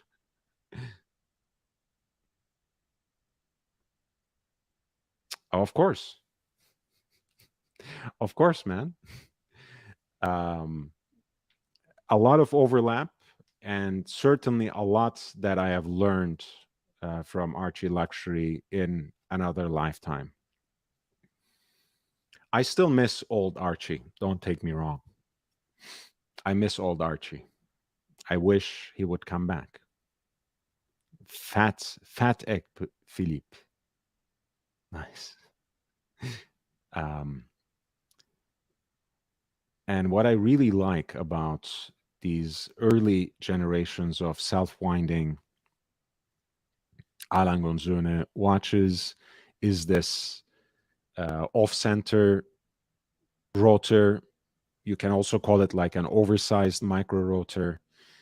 I like that size on it, pause, but I also like the fact that it is both 21 karat gold and supplemented with that additional platinum weight as well.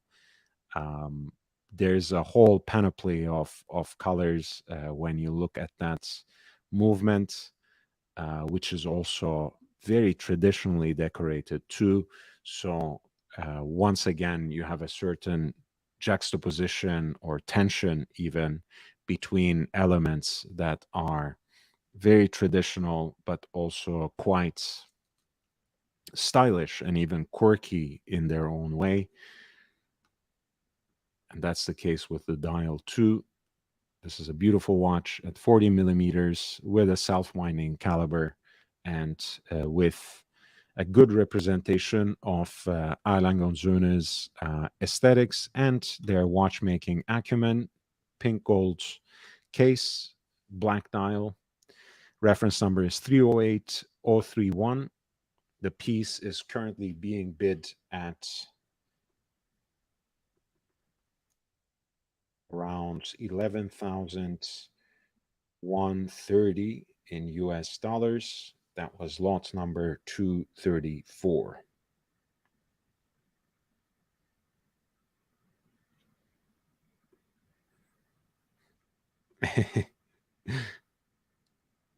You're being harsh. I don't know. They're being cheap, Piruka. They don't wanna they don't wanna invest too much money in 22 carat. Do you think they should have just gone for 22 carat micro rotor and dispensed with the platinum additional weight? Perhaps. Lot number 235 is actually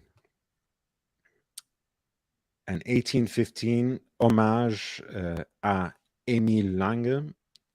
This is an 1815 piece in a 36 millimeter pink gold case with a black dial that has its unique moon phase display right here around 8 o'clock, off center seconds at 4 o'clock, alpha hands, and a very quirky single Arabic numeral at 12 o'clock.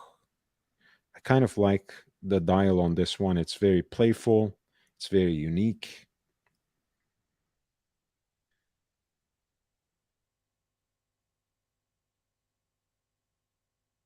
It reminds me also of these, in a way, it's not an homage to that, it's not replicating that, but it reminds me of that vintage Rolex Stelline dials, you know, with stars as the indices combined with arrow markers at the quarters. That used to be an interesting dial design. So I like the fact that they use stars at the quarters here and combine it with different elements as well as a moon phase. This is one of 250 pieces. It was a limited edition after all, using the 1815 case shape, which harkens back to Saxonian pocket watches. This piece has so far failed to attract any bids at lot number 235.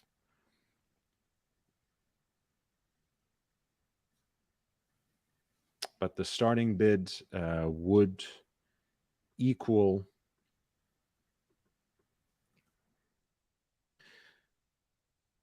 33,400 in US dollars.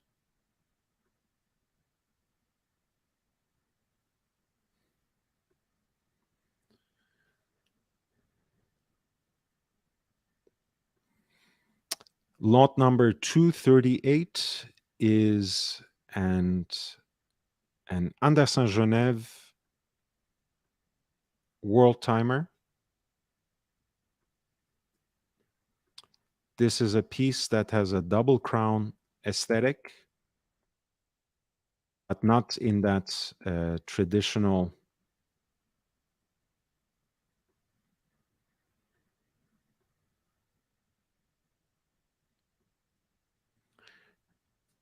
look of the 25-23, where you had one at 3 o'clock to adjust the time and one at 9 o'clock to cycle through the city's ring.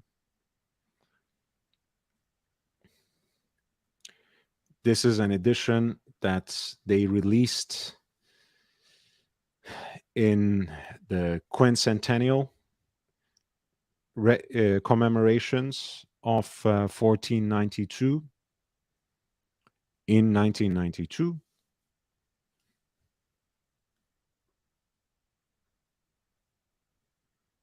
One of 500 with a guilloche decoration and engraving on the back, which is very unique.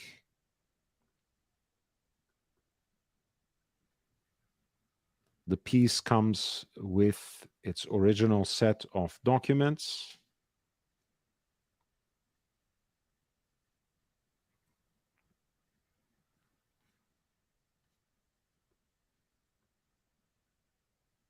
And this particular example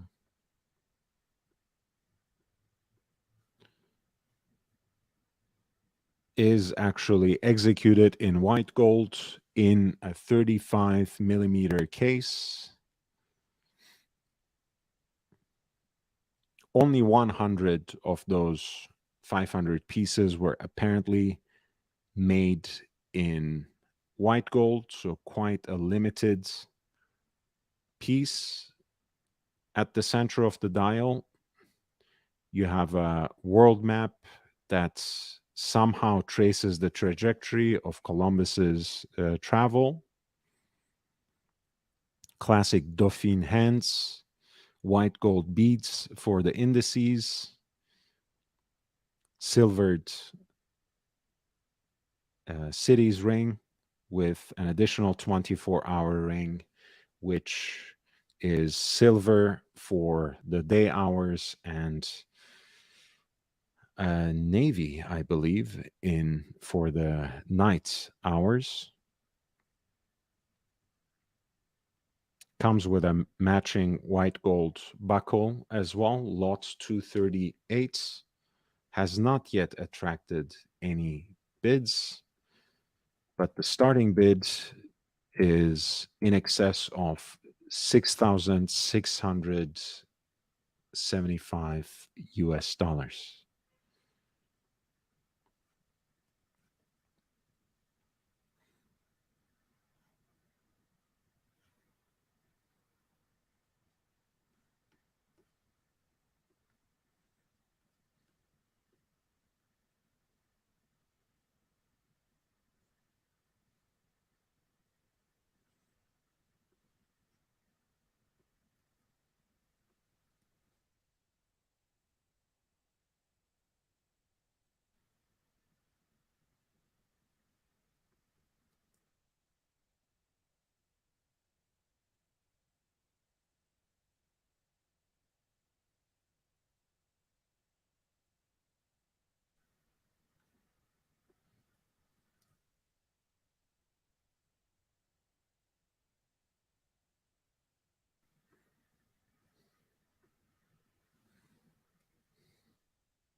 At lot 239, we have a Vulcane Cricket, the alarm watch that has had many fans in its time, including the American presidents.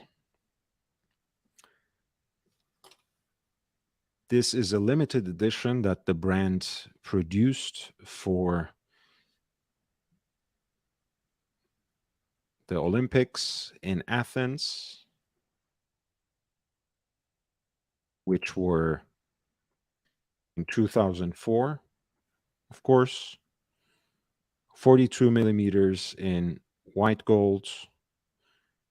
These pieces have both that traditional design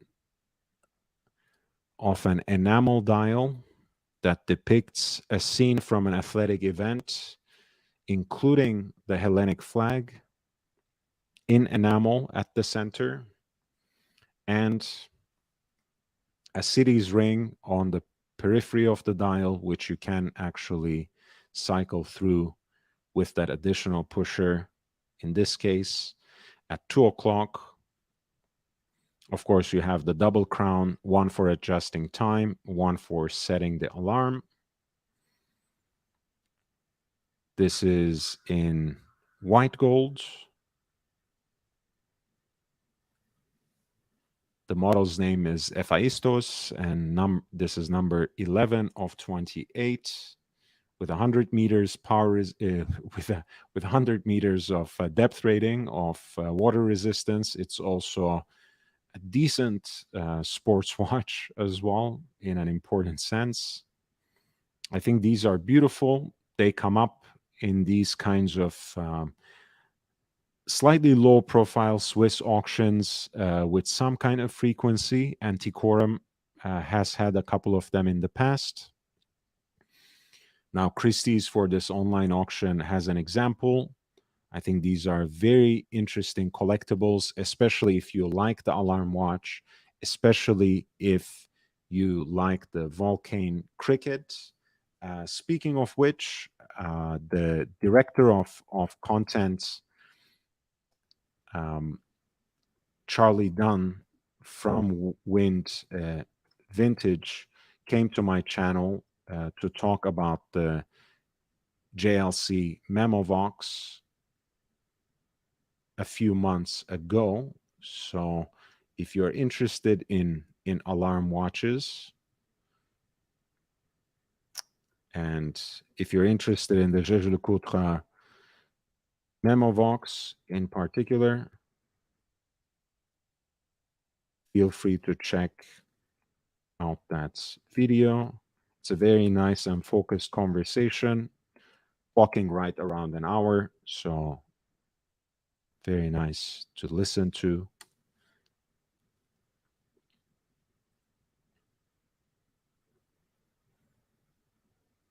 And I completely agree, JB. I would love to have a 5930G, the world time flyback chronograph. What a beautiful combination. Or a 5960. Maybe 5960G is great as well. Annual calendar flyback chronograph. So the Vulcane hasn't attracted any bids at lot 239, but the starting bid is right around 8,900 in US dollars.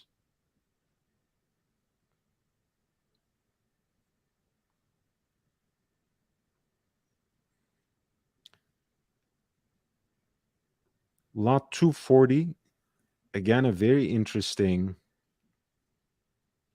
piece and probably a great target of opportunity. Vincent Calabrese is one of the members of the AHCI, the Academy of Independent Watchmakers. He was involved in the revival of Blancpain as a master watchmaker for many of their important complications. He is also very well respected as an independent watchmaker in his own regard. This is a stainless steel piece in 34 millimeters.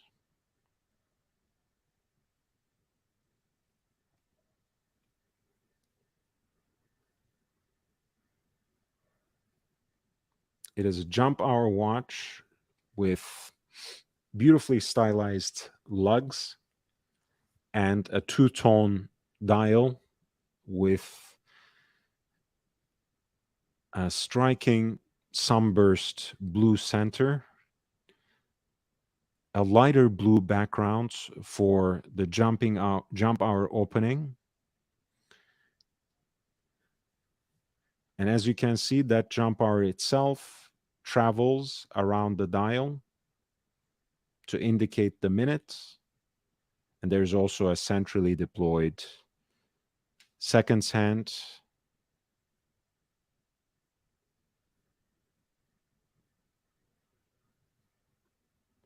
It's a self-winding caliber.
And it actually has a beautiful presentation case that includes a photograph of the model, the paper, of course, but look at that.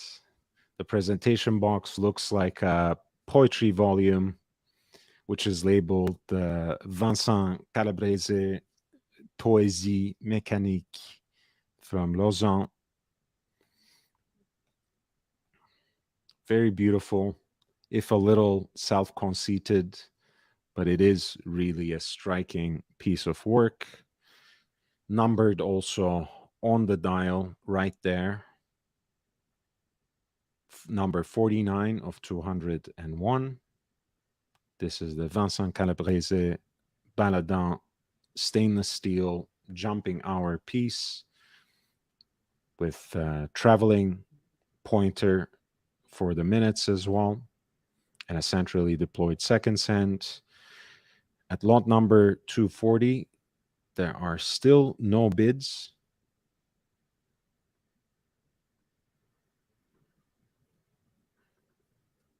Starting bid is in excess of 3,300 in US dollars.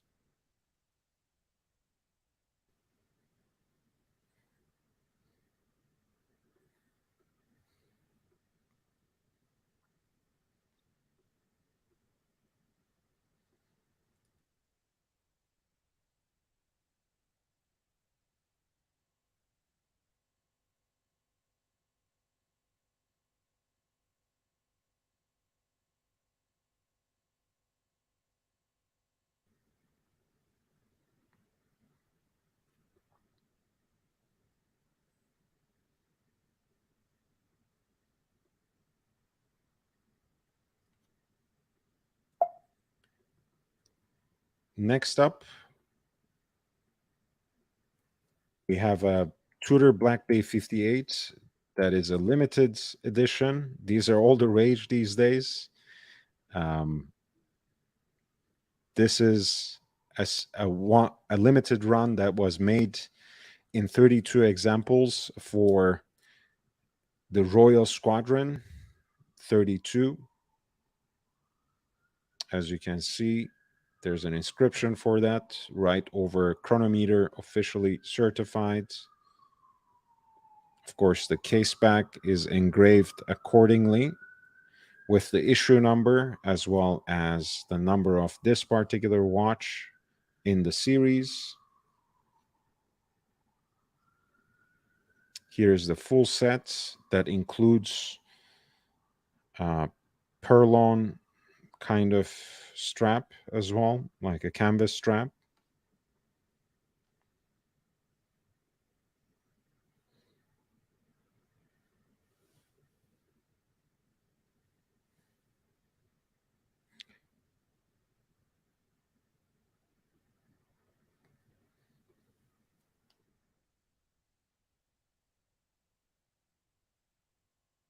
This is actually, my apologies. This is not a Black Bay 58. This is a 41 millimeter, since it's reference number 79230B.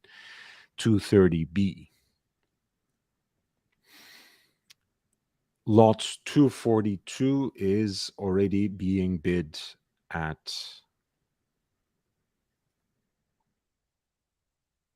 around 5,565 with more than 8 days to go.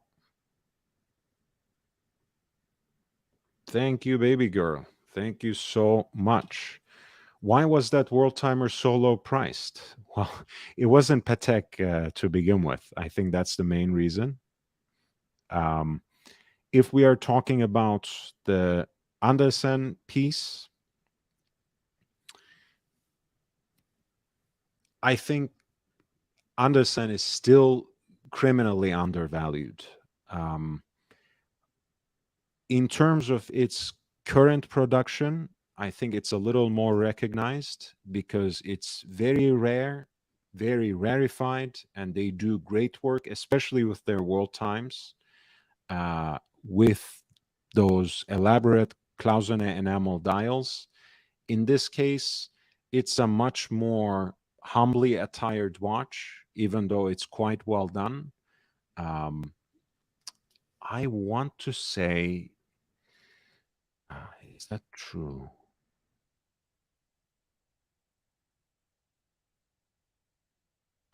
I want to say it was still not an in-house caliber with the 1992 edition for Anderson Genève. So that might be part of the reason. And when it comes to Vulcain, if that's the case, Vulcain is making a comeback, but it's still not a watch for whatever reason that has had its moments. Really, the newer pieces that have just come out with beautiful styles, very hype dial colors, sold out pretty quickly and were really popular. But these kinds of pieces, most people don't even know that they exist. Um, yeah, I'm not gonna make any further comments and embarrass some of my collaborators either. But I showed some of these that when I found them for the first time, I showed it to people who have been crazy about the Vulcan cricket for a while and have been collectors of the Vulcan cricket for a while, and they had never seen them. So if people don't know they exist, they're not going to be worth anything. But I think these are criminally undervalued as well. Because in this case, you have something that's a commemorative edition. If you like the alarm watch, you must get it. If you like the Olympics, you must get it. If you have some sort of Greek ancestry, you must get it. If you want world time that has some sort of legacy, that has some sort of heritage, that has also a combination with another complication, which is here the alarm complication that the Vulcan cricket is so well known for. You can get it, and it is a limited edition too, and quite limited. I mean, it's one of 28. It's not like one of 1028. So both of those world timers, you're right, OG baby girl. I think they are um, too cheap for what they are, but sometimes it takes a while until the market recognizes the value of some of these smaller brands. because we were actually just talking about this, baby girl, in the show. Hey, Ganda, in the show a couple of days ago. When sometimes people assign a certain kind of prestige just because a watch is called something like a world timer or GMT, or flyback chronograph. Well, sometimes that prestige is traditionally associated with a single brand, or maybe a couple of brands, at most a handful.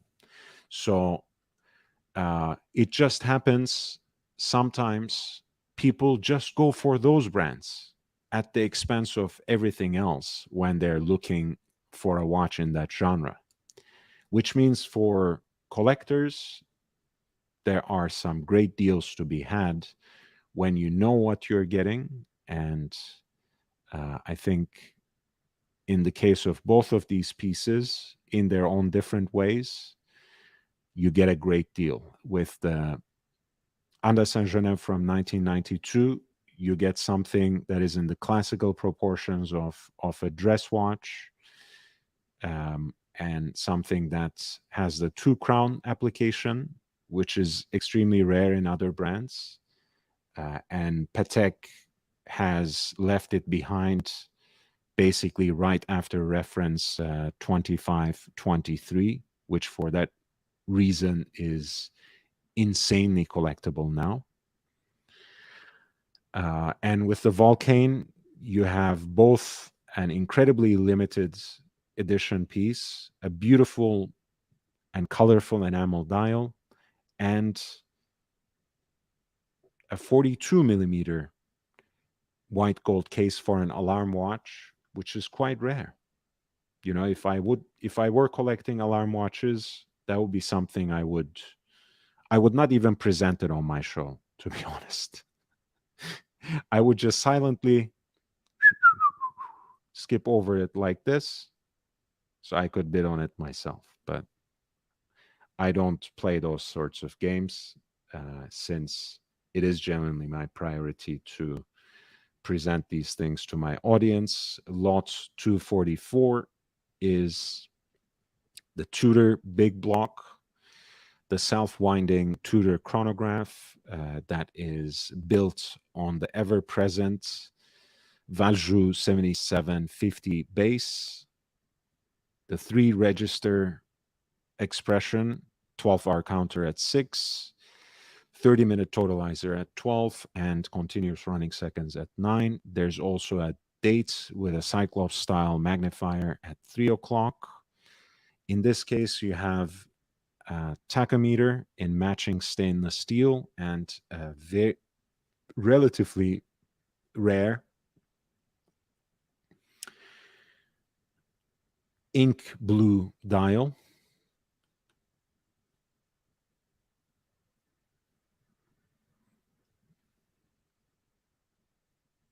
As you can see, it also has kind of a stamped guilloche effect on it as well, which gives an extra dimension to that sunburst effect. The lot essay calls it electric blue. I'll take it. In either case, this is a great watch. When they were cheaper, they were a great alternative to the Rolex Daytona. They have, in time, picked up in the price. They're also called big block for nothing. They're quite thick, especially compared to the Rolex Cosmograph Daytona, to which they are readily compared. And with the unique dial colors, especially, they can come all the way up. But who knows? This piece has been already quite aggressively bid, from 1 franc all the way up now to already almost 2,900, 2,900, with more than a week to go. So we'll see. but I think this will probably fetch quite a bit because the dial is extremely rare. Um, and these kinds of things, when it comes to the world of Rolexes and Tudors, as you might know, gets up there quite fast. That was lot number 244 with a Tudor big block oyster date chronograph, prototype ink blue or electric blue dial, reference 79180. It is currently being bid at 2,900 in US dollars.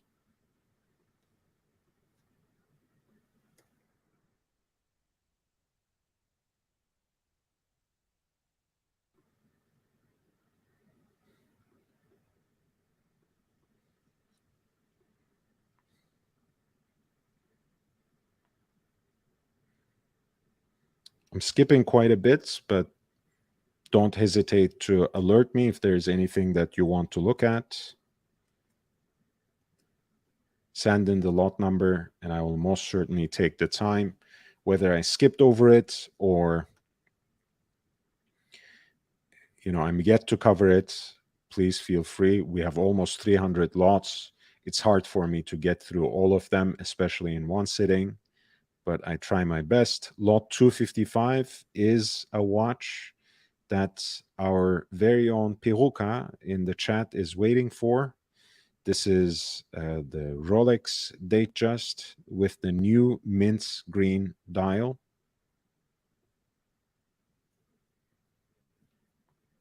Brand spanking new, basically, from October 2022. Reference 126234. So it is the Datejust 36 on the Jubilee bracelets, all in stainless steel, except, of course, for that 18 karat fluted white gold bezel. This piece already attracted quite a bit of attention at lot number 255, and the current bid is around 7,800 in US dollars.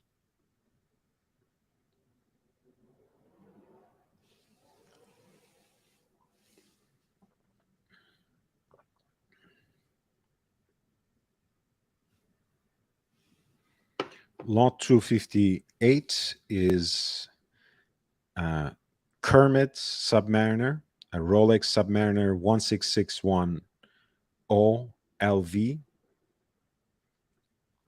with the flat 4 bezel. So it's not a sharp 4, but a flat 4, as you can see.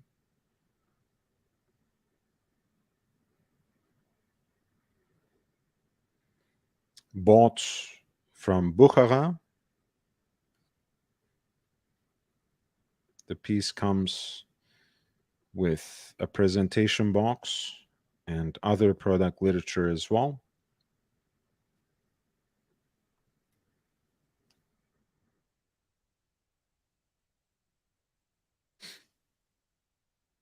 The flat 4 is, of course, associated mostly with the bezel, but its desirability also has a lot to do with it being the true 50th anniversary Submariner. So that flat 4 bezel gets you as close to 2003 as possible. The Y serial is more desired because it's slightly earlier. This is an F serial, so a little bit later, but still has the flat 4 bezel. So very collectible for the specific reason that it was the 50th anniversary Submariner and came with this unique green bezel for the stainless steel that the collectors nowadays call flat 4 or came to call flat 4. Lot 258 is currently being bid at in excess of 13,350 in US dollars.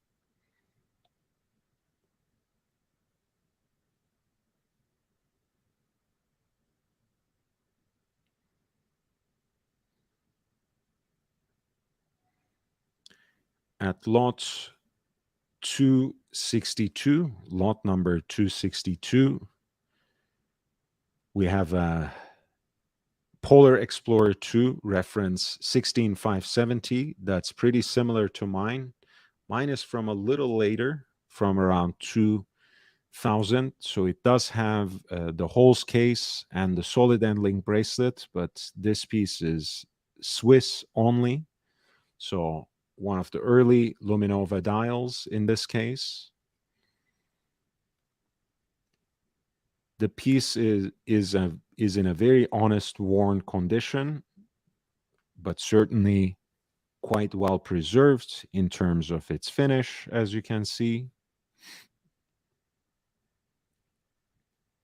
with that recognizable polar white dial in its traditional 40 millimeter sizing, with the presentation box, no papers.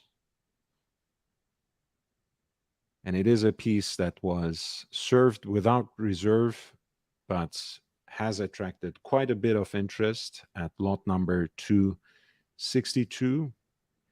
And it is currently being bid at around 4,230 in US dollars. Please hit the like button, by the way. It really, really helps. It makes a huge difference for a small channel like this. So please help me out. Lot 266 is a white gold Rolex Cosmograph Daytona, the 116519,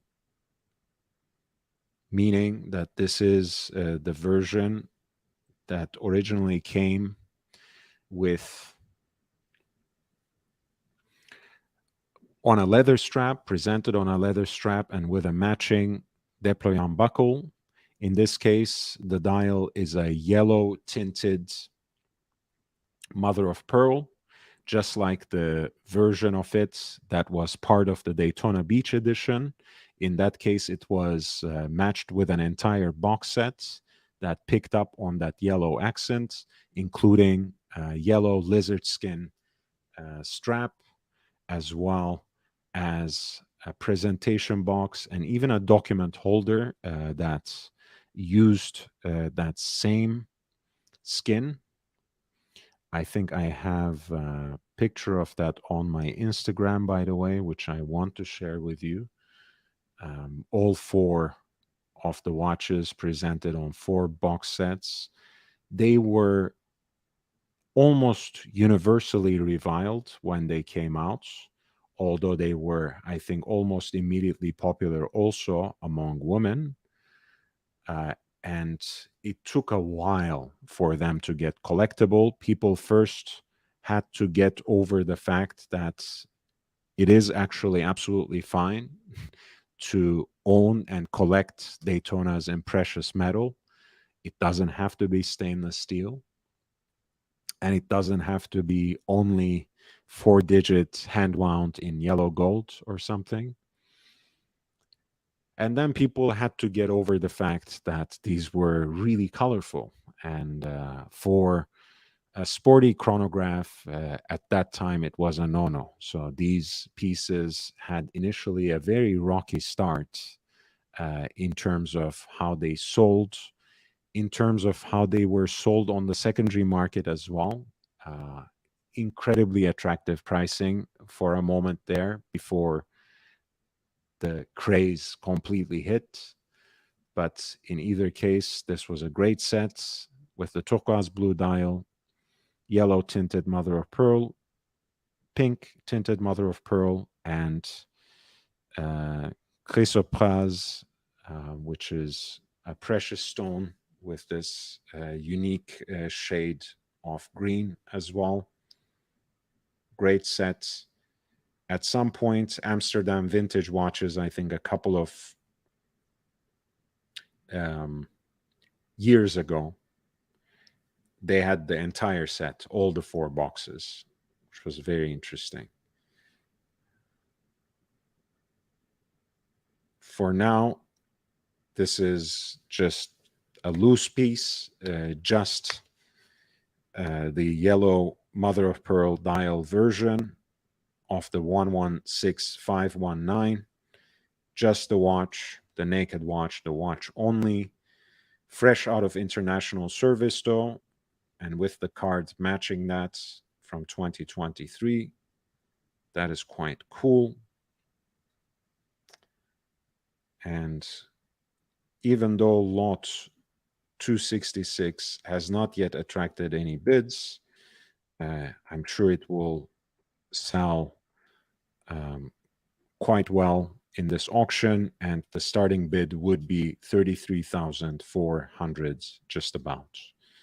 Hey, JJ, thank you for being here, man. Love you, man. Thanks for being here, and thank you for your support. JJ's Watch Hangout. Please check out his channel. I will actually drop the link. He does a lot of live streaming as well. And usually he has a great crew with him too.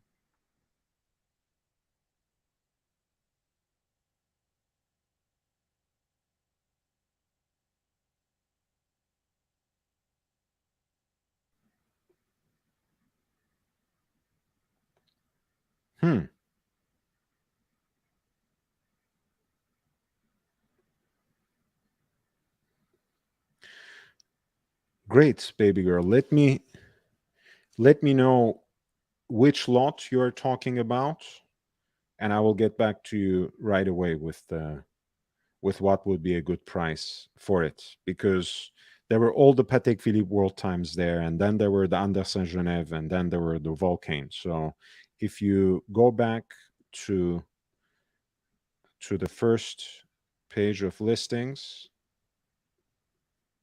right here, if you tell me the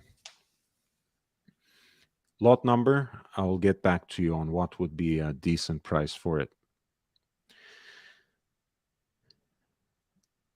Lot 267 is one of my favorite self-winding Daytonas of all time, actually, for the mere fact that it was advertised with Roger Federer when it first came out. This is the 116509, meaning it is the white gold Cosmograph Daytona on the matching white gold oyster bracelets. In this case, it also has a black racing dial, meaning it actually has oversized Arabic numerals radially placed for the hour markers, and it also has red accents for the chronograph functions in the chronograph registers, as well as the seconds track. The centrally deployed chronograph seconds and 2 is in this beautiful fire red. For whatever reason, people despise these so-called racing dials and the oversized Arabic numerals on Daytonas. So usually you can get a better deal on these kinds of watches than watches that have more subdued, more traditionally designed dials. So that makes the proposition of a 116509 with this sort of racing dial even more attractive. On the secondary market, at least, there are always great deals to come by. In this case, you never know, because in these auctions, sometimes there are just too many people involved. So a bidding war is inevitable, and it has already started when it comes to lot number 267. For this watch that was advertised with Roger Federer's likeness when it first came out. The current bid stands at around 21,200 in US dollars.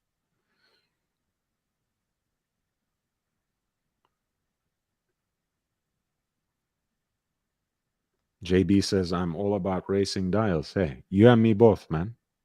You and me both. Although you are certainly well ahead in your Daytona collection compared to me. But that would be a great piece to pick up for sure. In white gold.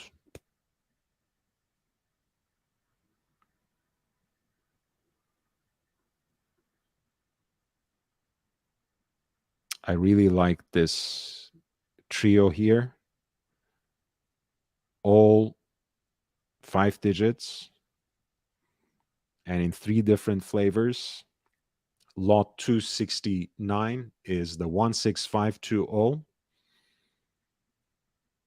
Rolex's first series, first reference number with a self-winding integrated chronograph movements, of which the base they borrowed from Zenit El Primero caliber 400. Rolex's version of it, which eliminates the dates and to begin with and reduces the beat to 4 hertz, was called caliber 4030. Here you have the one with the white dial, which hasn't attracted any bids yet at lot 269. But the starting bid is in excess of 22,250 in US dollars. 270, you have the same watch with the black dial this time.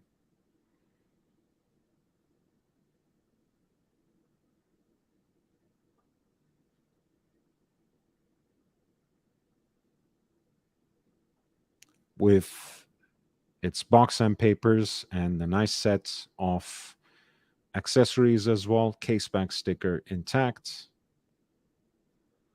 From around 1999, so towards the end of the series rather than the beginning. That piece is also not bid on just yet, with more than a week to go. Lot 270 also has a starting bid in excess of 22,250 in US dollars. And then you have at lot number 275, the 16523, which is the two-tone version of that generation. Nice wooden presentation box, the accompanying product literature, a leather wallet, and the original papers, as well as a calendar that belongs to years 1991 and 92. A very clean example, even though it has been affected by the ravages of time for sure, with the writing ever so slightly coming off on the matching gold tachometer bezel. You have a beautiful white dial with gold fixtures and black outer rings on the chronograph registers. A beautiful two-tone execution of that 5-digit generation of the Daytona, of the Zenit Daytona. That is lot number 271, which has not yet attracted any bids, but the starting bid would be in excess of 13,350.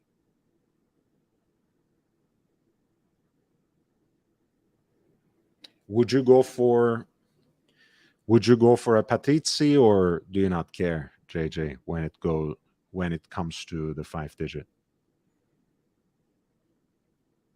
I think classic sports piece is a great way to put it, because for me, The 5 digit is actually, from our modern perspective, from our modernist perspective, the perfect balance between um, all the class and dressy abilities of the Daytona. You know, you can put it even on a leather strap and wear it as a dress watch, and no one would bat an eye in this time and day. But it is also very sporty and slightly more modern, of course, compared to the 4 digit pieces, compared to the Valjoux based hand wound versions. Ooh, great question. I want some reactions from the audience as well. JJ's Watch Hangout 199. Should I sell the Omega 321 for a Zenith Daytona? You are asking a Rolex fanboy. So my mind is set. I would say get a black dial 16520. I'm sure you can sell the Omega 321 at a slight profit if you got it at retail. Let me go back to what OG Baby Girl is asking for 238.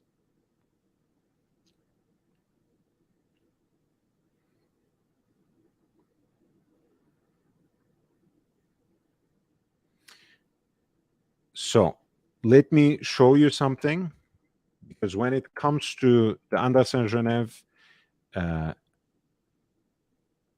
one sold very recently by In Eichen, if I'm not mistaken. So it would be very easy to take that as a reference and have a more educated sense.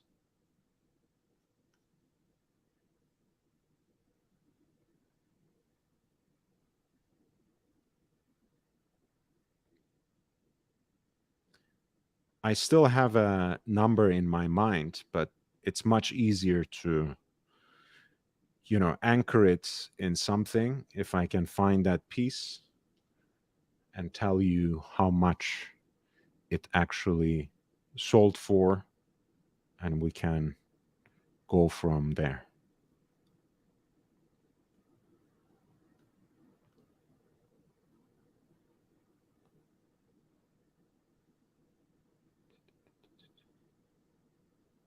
Hmm.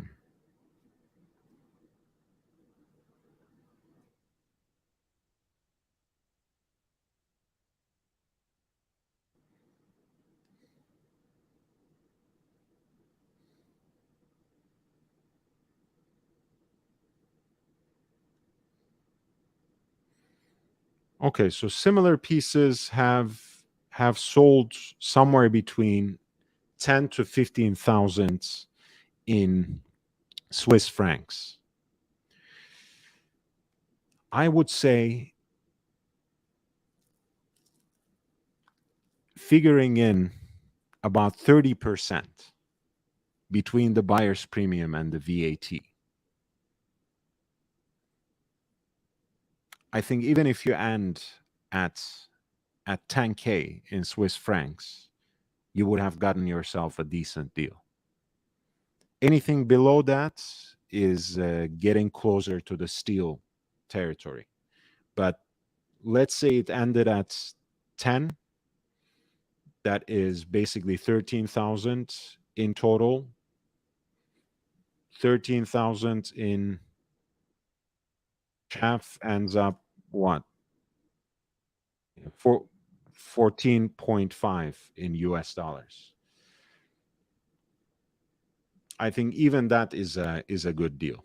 But if you can get it somewhere in the middle of that estimate, it's actually quite a steal.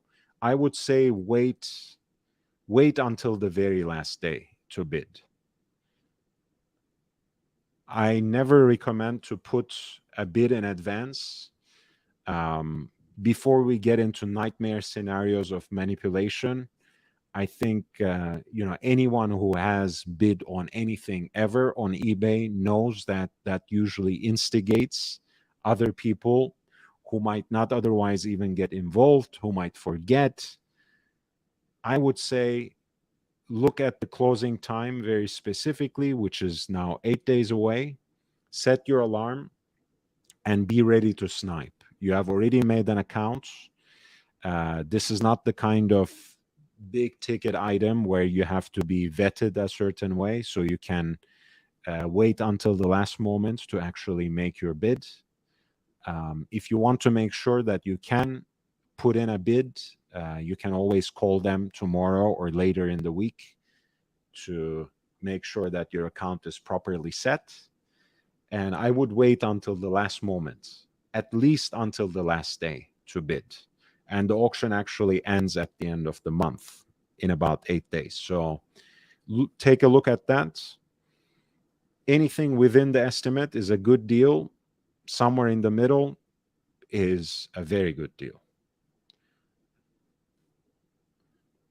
So anything between 8 to 10 is a good deal.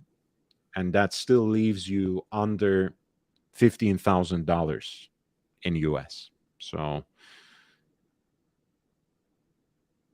and Andersen is on the up and up, and I think it's in white gold with the stepped bezel, 35 millimeters, would wear great.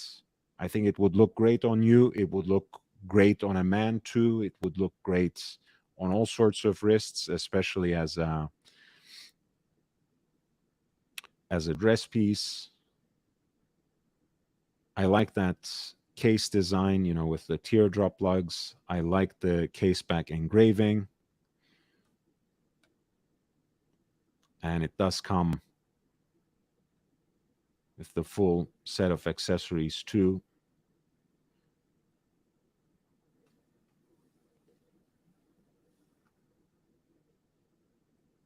And even with a nice German letter as well. That is addressed to Lieber Uhrenfreund, dear friend of watches. Love it. Love it. It's great.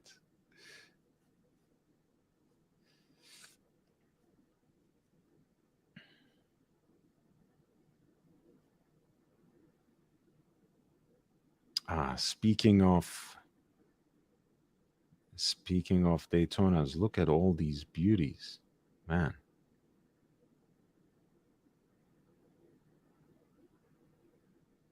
Okay.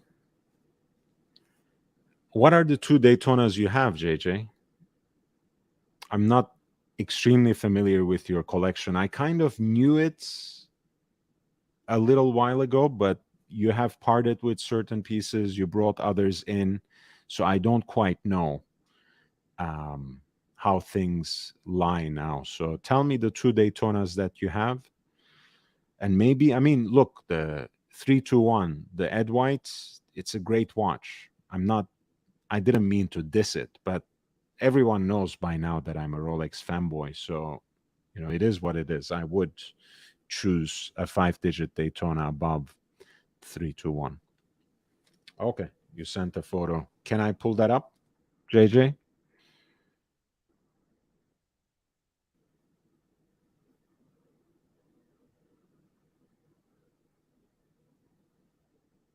All right, that's great.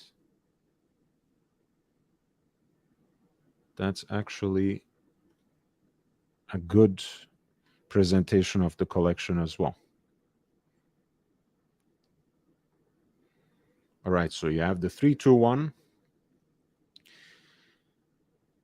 You have the Day Dates 40. You have the Vacheron Constantin Overseas 3rd Gen with the blue dial. You have the Hulk. You have the new JPS on the Oyster Flex. You have the Panda. And you have the Pelagos, right?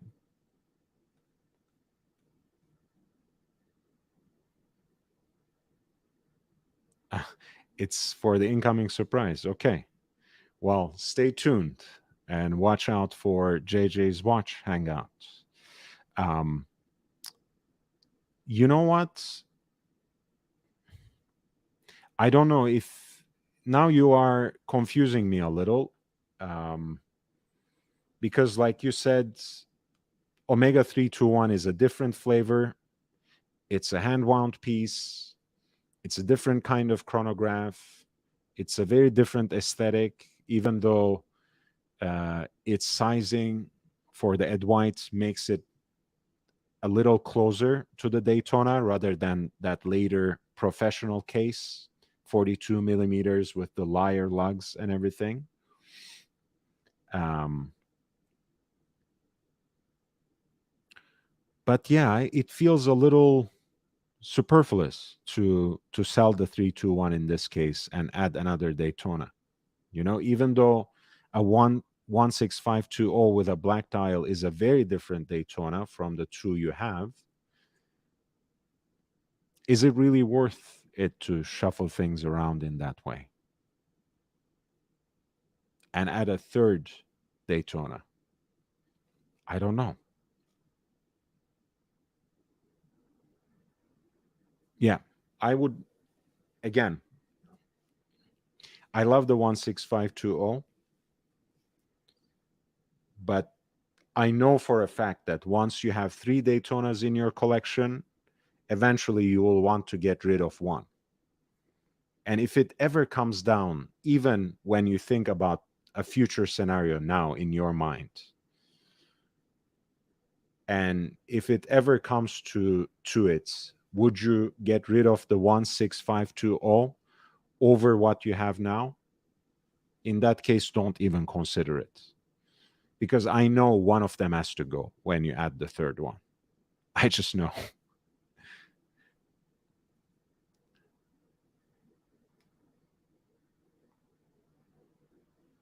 Yeah.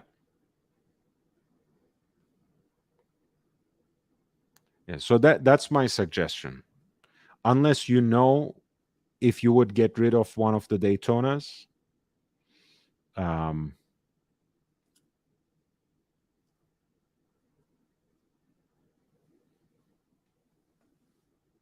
I wouldn't say you should sell them.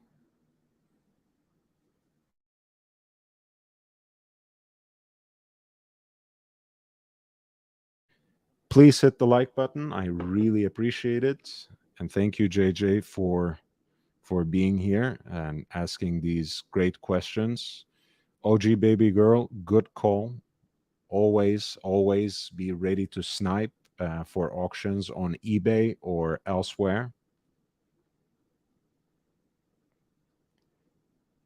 And let's go back to, speaking of another Daytona, here is a reference 6239 with an absolutely battered Paul Newman exotic dial.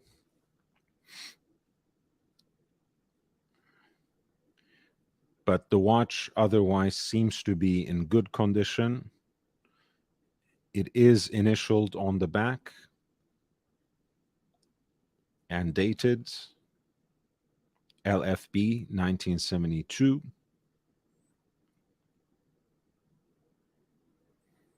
The watch comes naked, no box and papers.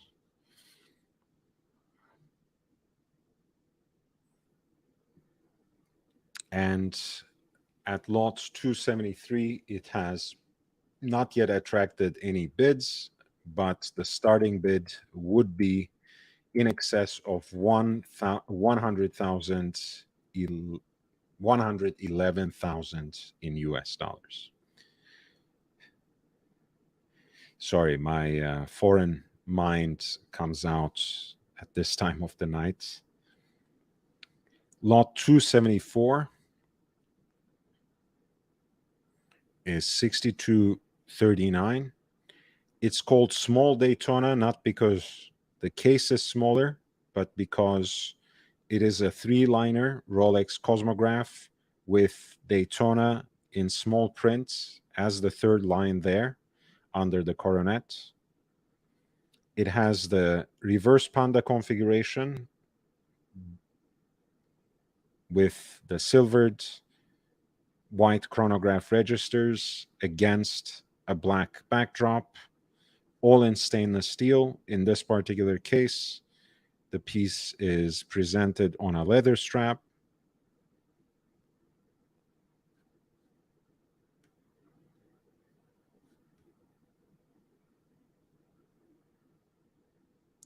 With a generic buckle as well. This is a 6239 from around 1966. At lot 274, it has not yet attracted any bids, but the starting bid is right around 44,500 in US dollars.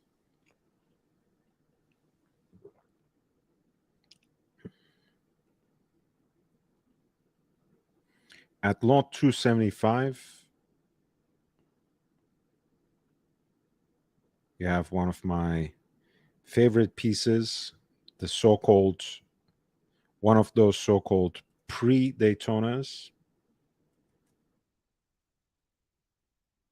a Rolex chronograph built on the Valjoux 72 base, but before the Daytona was introduced in 1963.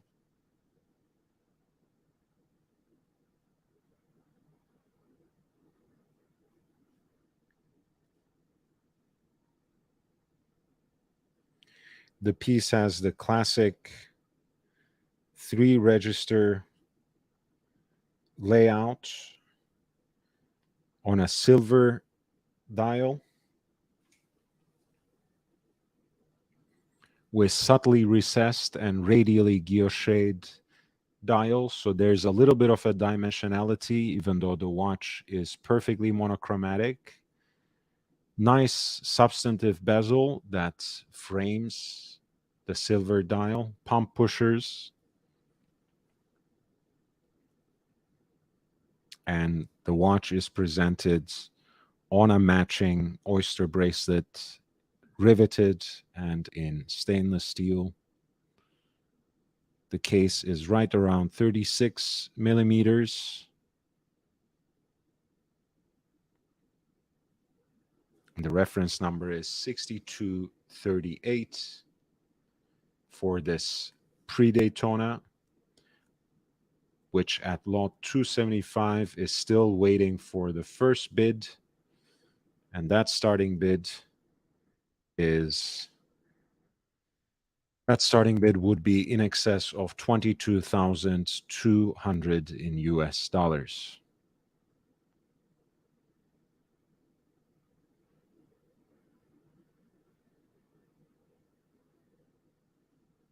You're most welcome, man. Piruka says another Daytona, you can do better than that. And he says, I need a star wheel. I think the star wheel is a great idea.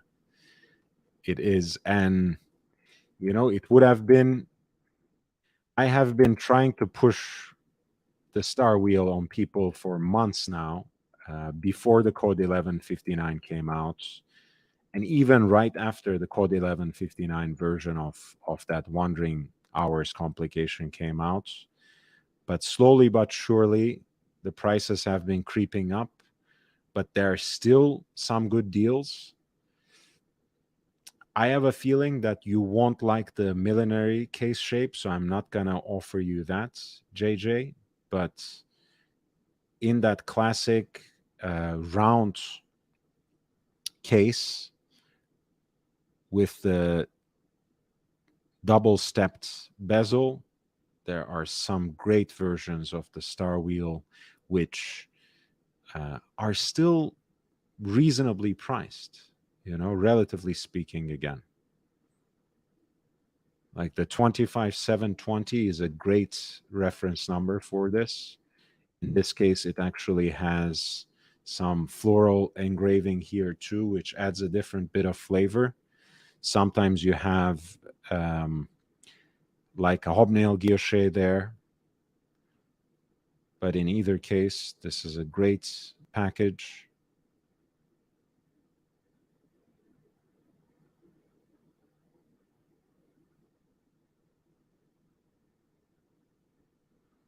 and it's 31,500.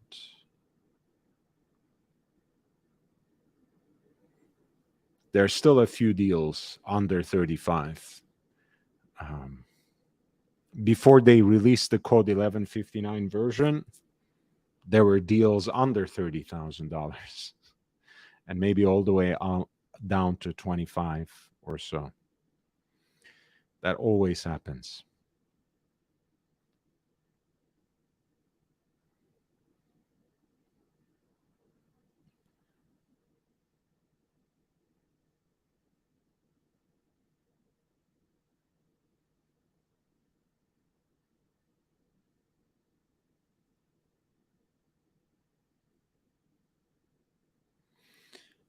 $281 is a single red Submariner, reference 1680, a Submariner date specifically, with a single red line of writing, feet first dial, in stainless steel.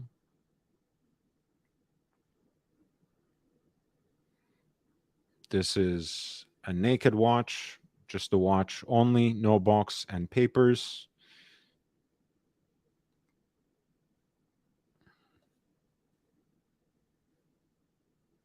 A Mark IV dial specifically, which has not attracted a bid yet, but the starting bid is specified by the listing for lot 281 as 17,800 in US dollars.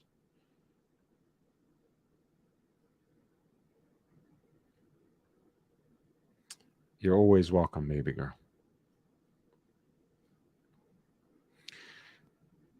Lot number 282 is Rolex GMT Master, reference 1675, the so-called root beer, but in this case in full gold and on a matching period correct riveted oyster bracelets.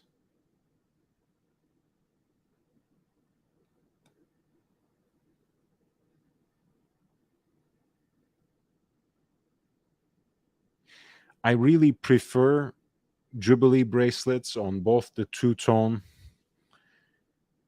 and full gold versions of this watch.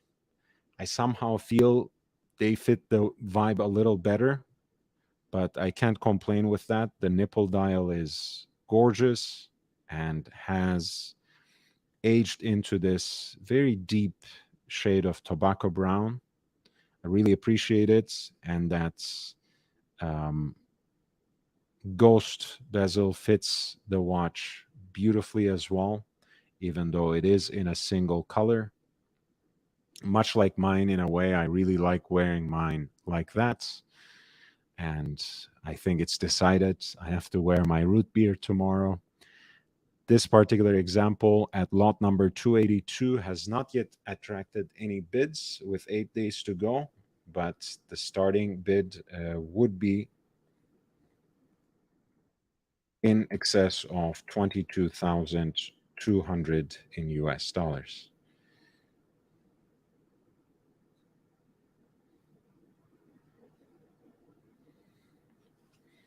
If you have any particular requests, please don't hesitate to drop the lot number.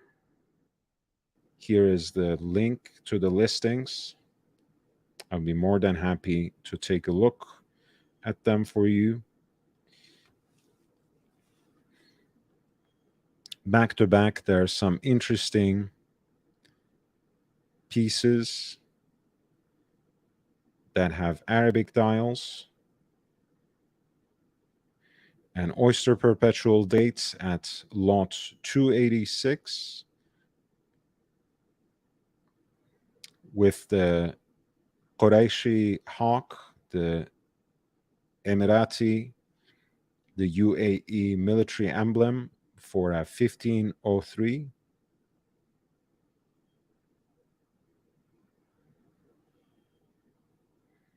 Oyster Perpetual Date from mid 70s, the 34 millimeter case, all in yellow gold with a matching riveted oyster bracelet and a fluted bezel as well. A very nice watch that has not yet attracted anyone's attention. The starting bid would be in excess of 11,100 in US dollars.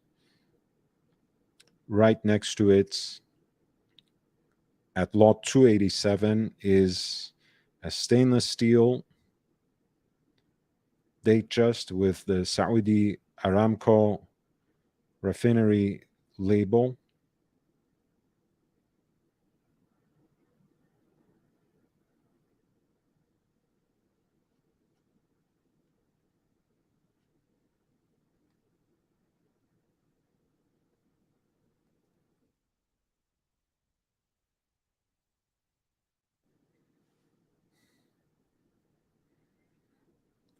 I frankly don't know whose name that is.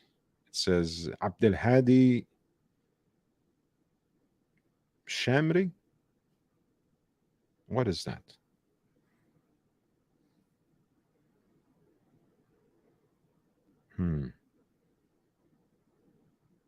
El Kashmiri, maybe? I don't know. The hands are blocking part of the last name.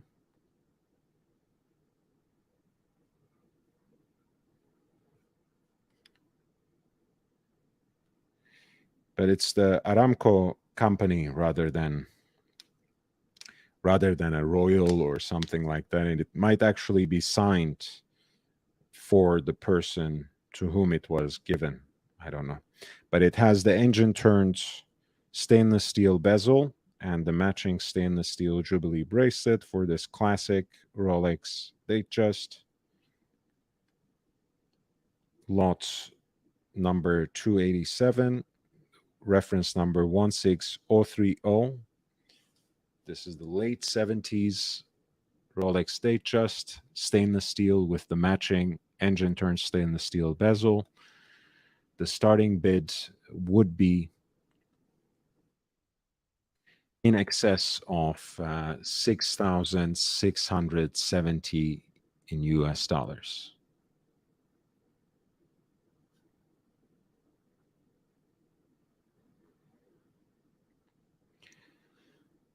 Lot number 288 is a late 80s classic, an 80s classic really altogether. Who doesn't like a two-tone Rolex Datejust? Here the reference number is 16013. The dial has a little bit of an humidity ingress on the periphery. It has the UAE Desert Eagle coat of arms at 6 o'clock. And other than the minor imperfections on the dial, it represents a good example of a classic 80s Rolex watch with a little bit of something extra on the dial. And I'm not talking about the humidity ingress, but the Emirati Eagle, which makes this watch a little bit more special. At lot 288, the starting bid for this watch would be in excess of 4,450 in US dollars.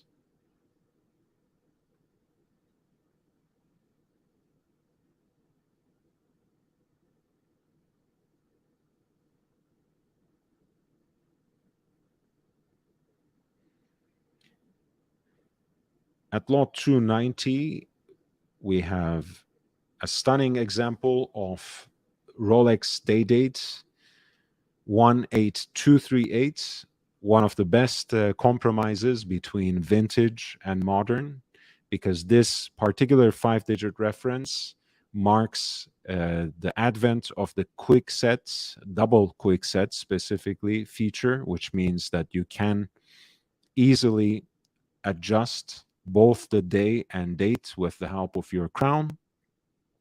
In this case, you also have a blue sunburst style that has taken on a little bit of a patina and assumed a purplish hue,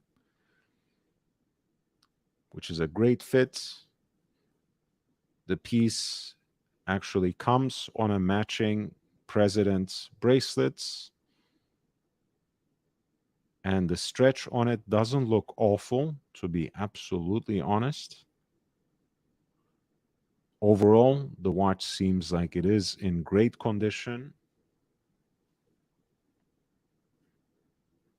and is a very attractive proposition.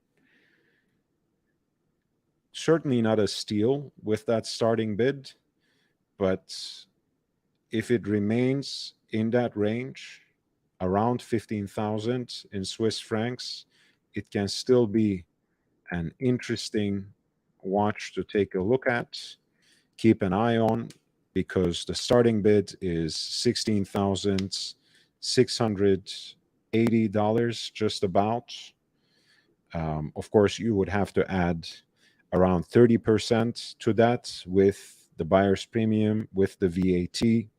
So it adds up very quickly, but the 5-digit Rolex day dates have started becoming a little more expensive. Still, I think even for a watch like this, you would be better served to go to the secondary market rather than being involved in any sort of bidding war here.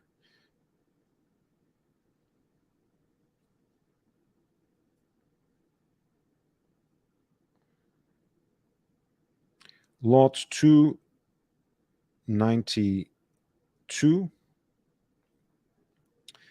is a 5-digit, but this time it is 18038,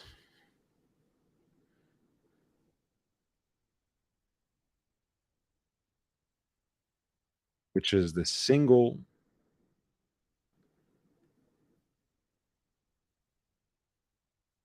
quick set.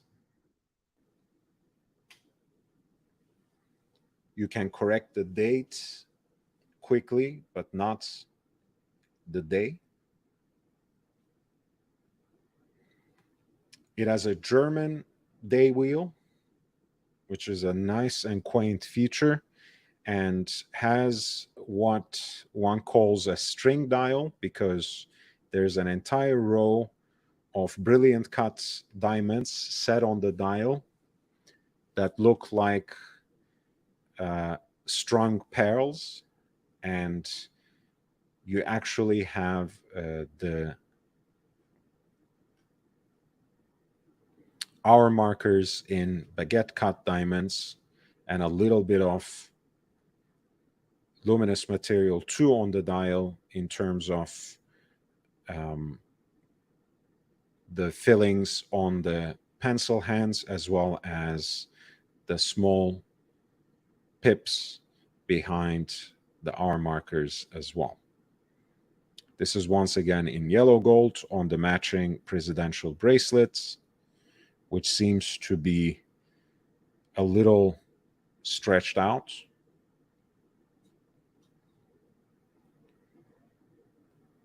Still in decent condition. Lot 292 also has a starting bid that's a little more attractive, and that's almost at around 8,900 in US dollars.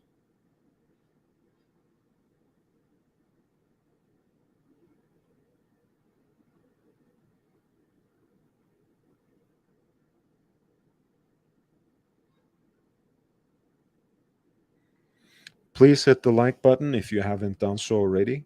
It gives a small channel like this a great boost. It means a lot. And share the content far and wide if you can. Go through it, explore it, add some comments to the videos, Share them with your friends, other collectors, and watch enthusiasts, and help me grow the community a little bit. I really appreciate it. Ultimately, this is completely autonomous, entirely independent, and at the behest of its audience. So I really depend on you to do some of these things, and any little bit of support, whether it is in the in the mode of hitting the upvote button, sharing the content, on your Instagram stories with friends, other enthusiasts. It really helps. We are building a community around passion and knowledge, and it's not built in a single day, but it can snowball if you help out in this way. And I really appreciate your time and effort already.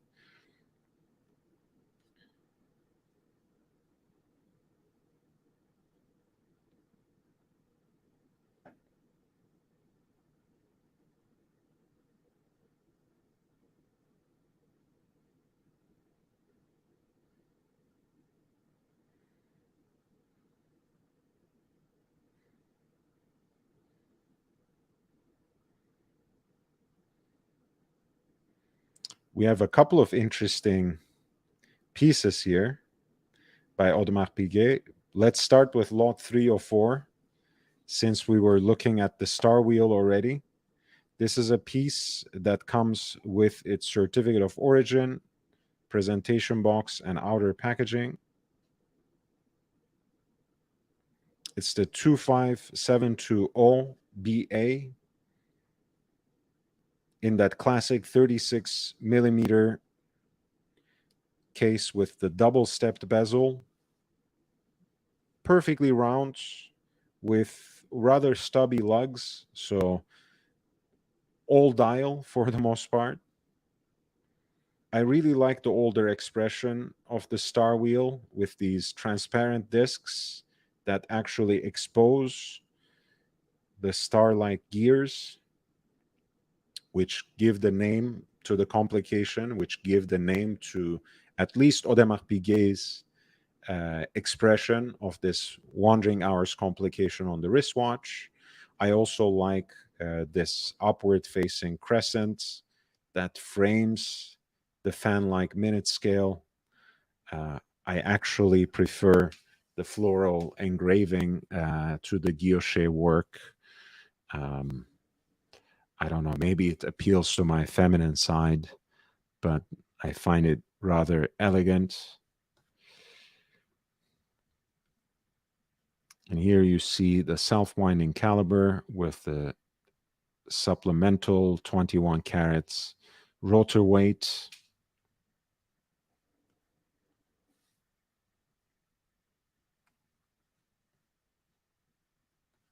The piece is not necessarily in pristine condition, but it's not beaten up or polished to bits either. So very attractive, if you ask me, especially since it comes with its certificate of origin and box.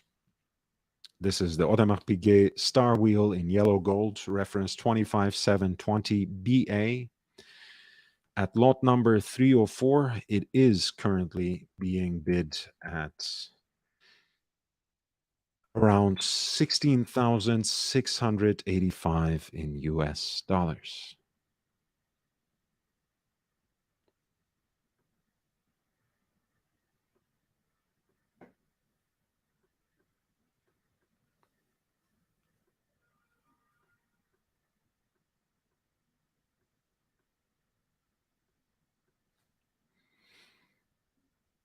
At lot 301, we have an interesting dress watch in the Disco Volante style.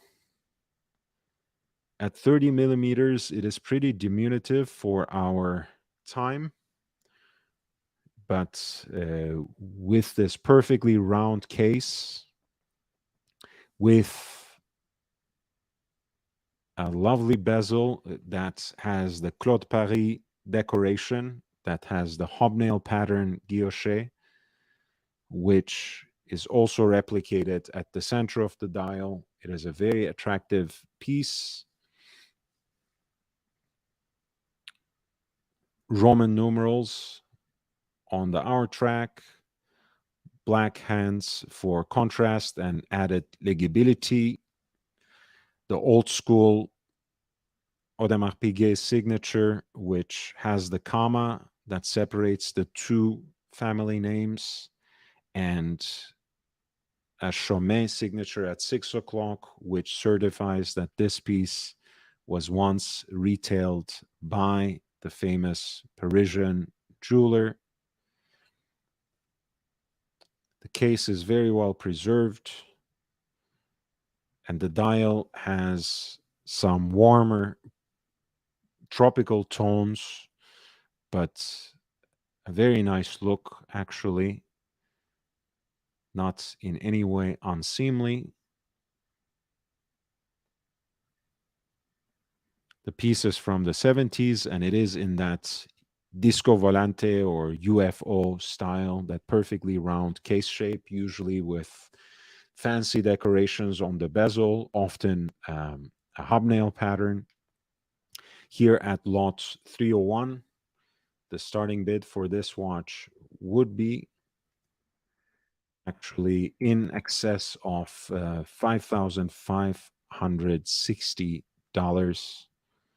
Very interesting piece, if a little too small for the tastes of the modern man, but it can make for a very elegant and interesting ladies' watch for sure.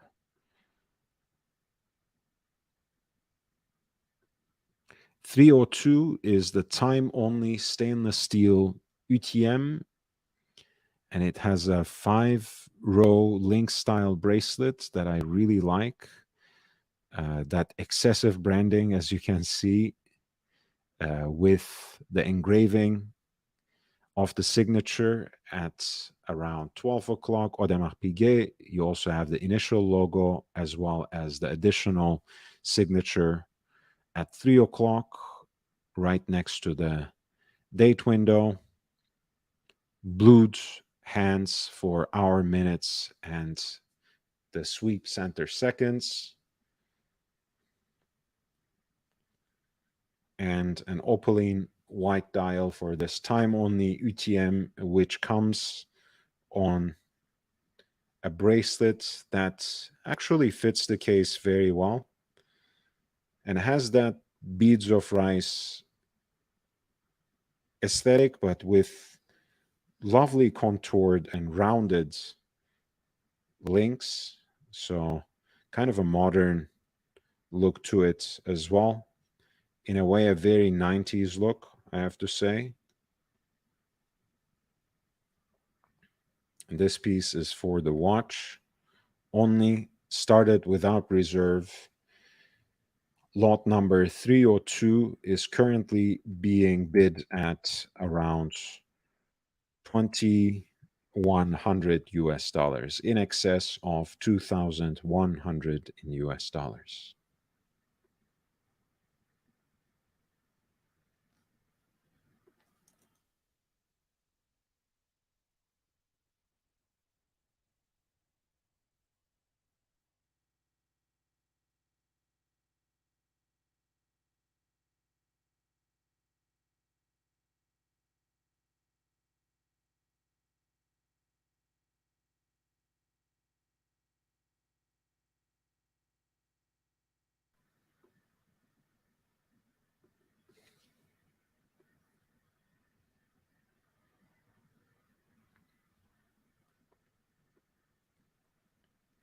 At 305, we have one of the interesting bargains in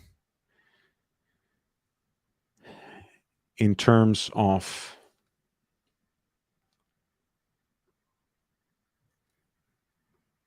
the perpetual calendar watches from this period.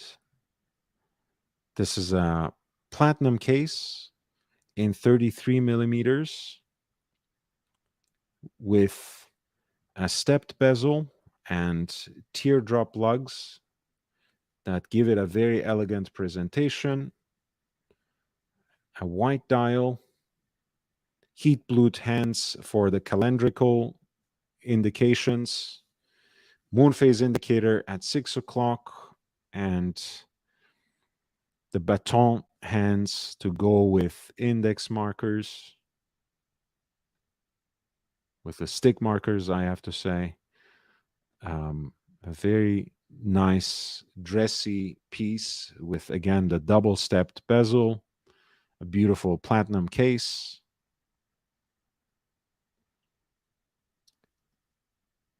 One of 70 pieces, number 45 out of 70.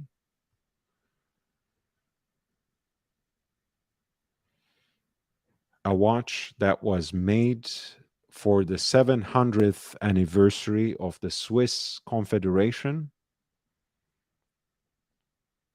1291 to 1991. Comes with the archival extract that confirms the date of its production. A very elegant, if also diminutive piece. A perpetual calendar by Audemars Piguet in platinum from 1991, with a beautiful stepped bezel on a round case and elegant teardrop lugs. This is the 25727 PT limited series to celebrate the 700th anniversary of the Swiss Confederation. This piece has not yet attracted any bids at lot 305, but the starting bid would be at around 17,800 in US dollars.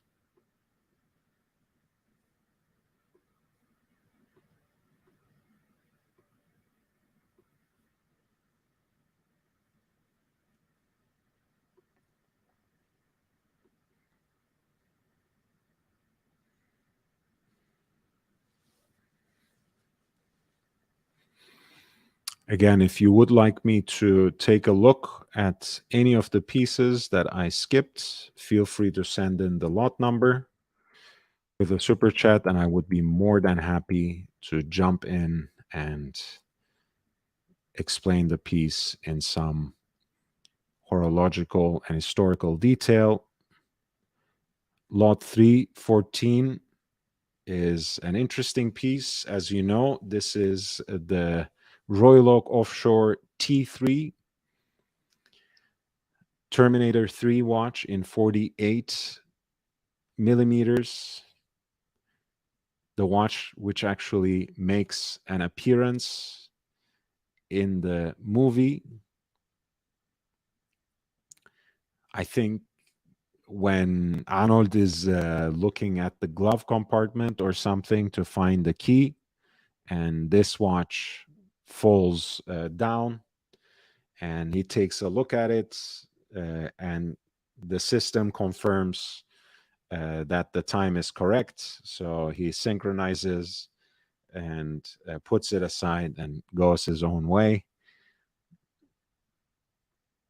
I like that kind of, it's clearly product placement, but they also wanted to remain loyal to the concept. I mean, it would be quite idiotic for an android to wear a mechanical wristwatch, but they wanted to place it somehow within the story. So that's the way they have found, and I thought it was quite ingenious with the unique crown guards as well. It is really a monster of a watch, already at 48 millimeters. It is an absolute unit in titanium as part of a limited edition.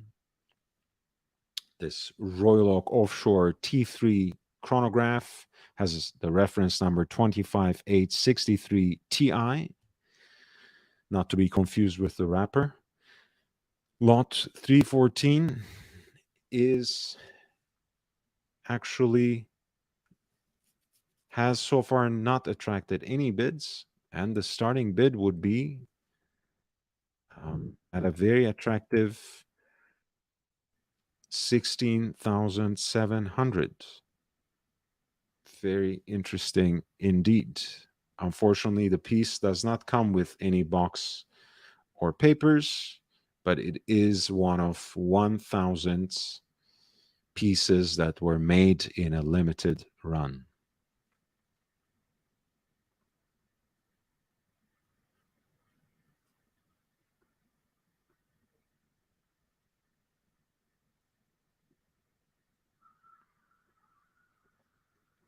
This is a beautiful piece.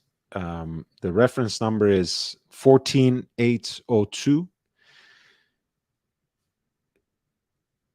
This was a series created for the Jubilee of the design, for the 20th anniversary of the Jarajanta design of the Audemars Piguet Royal Oak in 1992.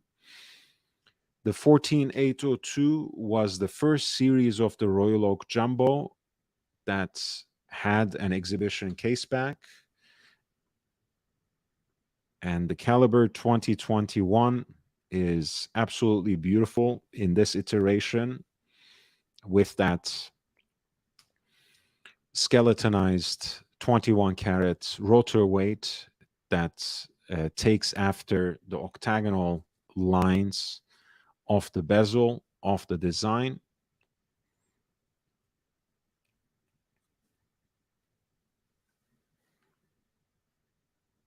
And it commemorates the Royal Oak Jubilee, as you can see in the inscription. This piece is one of 1,000 that were made in that run in stainless steel. And you can see that fine, beautiful, and slightly tropicalized petite tapisserie dial. Pardon me. In this generation of the Jumbo, they had actually preserved the signature AP initials at 12 o'clock. They waited until the 2012 version of the 15202 to go back to the original setting, but everything else remains very faithful to the original reference of 5402, the authentic Jarajanta design. And this piece comes with its set of documents as well as a wooden octagonal presentation box as well, which is very quaint, authentic, and beautiful all at the same time. Lot 315 has already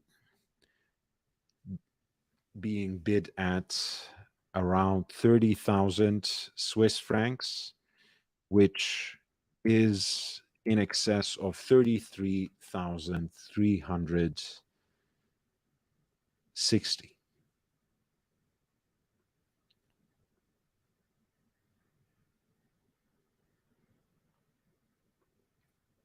Lot 316 is one of the interesting bargains in terms of that early generation of the Jumbo.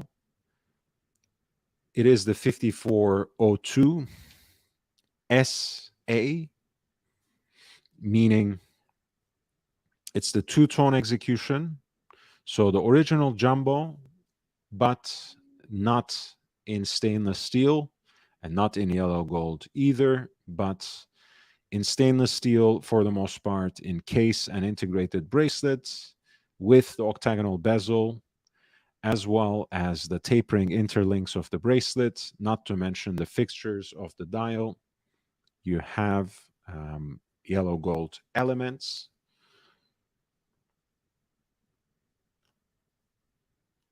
The dial has taken a beautiful slate gray-like tone from the original deep, dark blue that was almost black. The case is number 303, so relatively early in the production as well. And at lot 316, it is so far without a bid, but the starting bid would be in excess of 33,360. An interesting compromise. The piece has actually seen a little bit of polish. One easy way of recognizing that is observing how close those bolts are to the edge of the bezel, to the edge of that grain brushed surface. There should be a little more room to spare.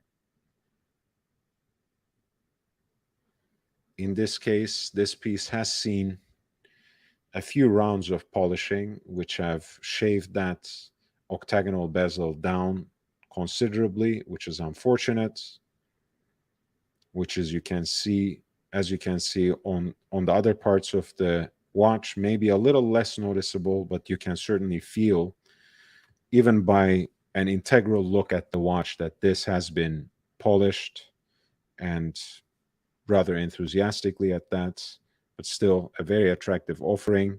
And the 5402 SA is certainly an interesting value proposition if you like the dimensions, the feel, and the look of the original Jumbo, but cannot possibly stomach paying that kind of dough.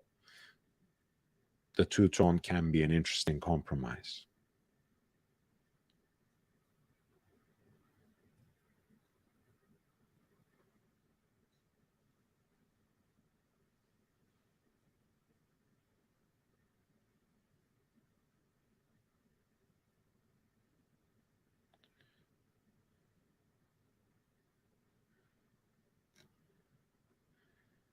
Lot 319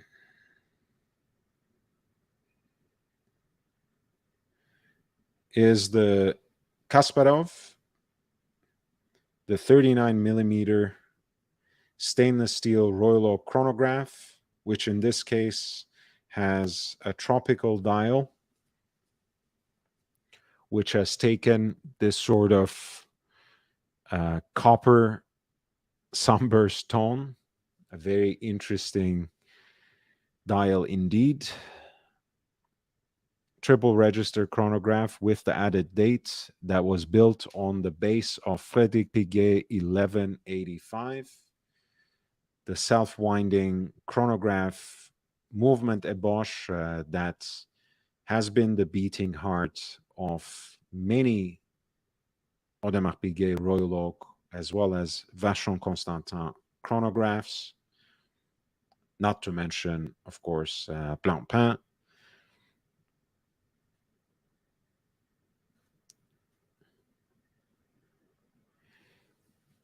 This is the stainless steel Royal Oak chronograph that Audemars Piguet at the time released for Garry Kasparov, the chess champion and grandmaster, reference 25860 ST. At lot number 319, the piece has not yet attracted any bids. The starting bid would be almost 44,500 in US dollars.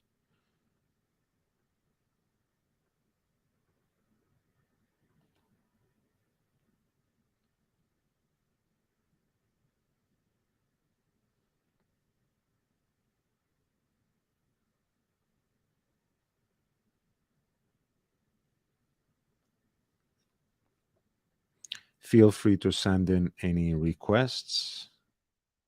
Hit the like button while you're at it. It really makes a huge difference. Subscribe, because I'm here with watch content every day.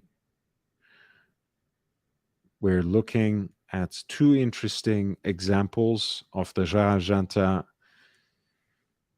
jump hour with the bi-retro minutes and date.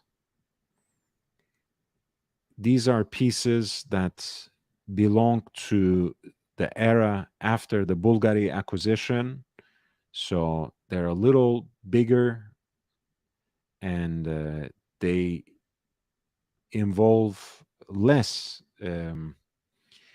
less supervision and less interaction with the master himself. These are enlarged cases as well. I think with the crown, they amount to 45 millimeters. These substantive domed bezels. This particular piece is in titanium with the matching bracelet, which actually looks kind of cool to my eyes. And a partly transparent dial, which is a cool effect because those numbers are actually luminous. So this watch could look very interesting in the dial. And as you can see from the minute hand and the date indicator, this piece has kind of a motorsport inspiration, sort of a dashboard look, which I really appreciate, and has a minute track in yellow with red accents that give it a fun vibe in titanium case and bracelets. Should be also a nice and comfortable wear. On the crown guards, you have the two correctors.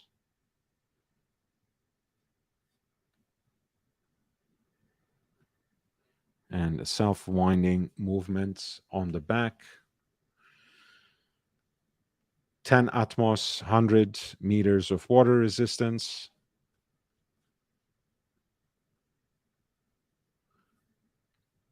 Actually, I don't think those are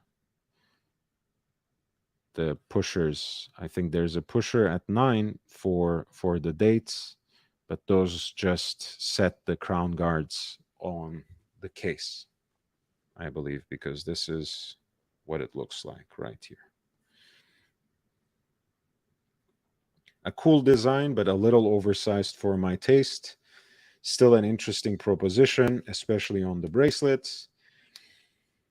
This is the Jarajanta Arena by Retro with the retrograde minutes and date, BSPY80 in titanium with the matching bracelet at lot number 340. Bidding starts at around 8,900 in US dollars. Right next to it, it had a two-tone version of the piece. Lot 339 is pink gold with a tantalum bezel. You have a charcoal gray background for the dial with gilt fixtures, applied numerals for the decimal minutes in a kind of pink gilt accent. Again, that sort of frame for the jump hour.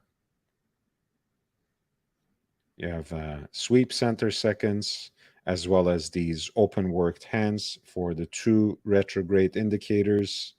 One is in the form of a fan-like scale in the upper part of the dial for the minutes, and in the lower part of the dial, which has a guilloche-like background, you have a fan-like scale for the date, which is also retrograde.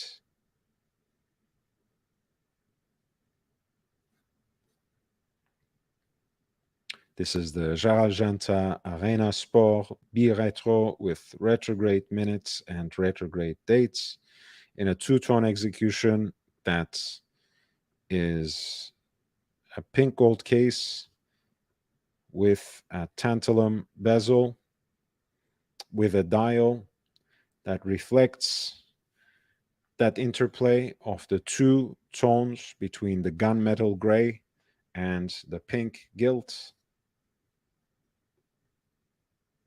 This is lot 339. The piece is already being bid at around 8,900 in US dollars. This is the last 15 minutes, by the way. If you have any questions, if you have any requests, any last minute demands,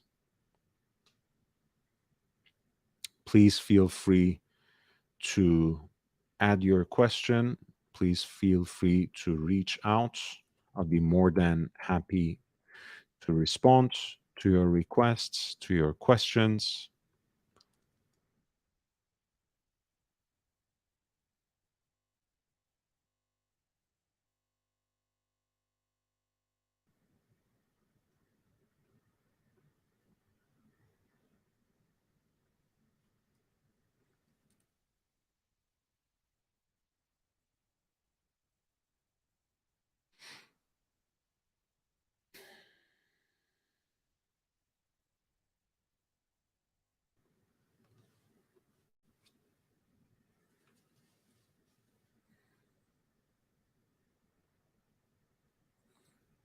At 341, we have a very interesting crossover piece.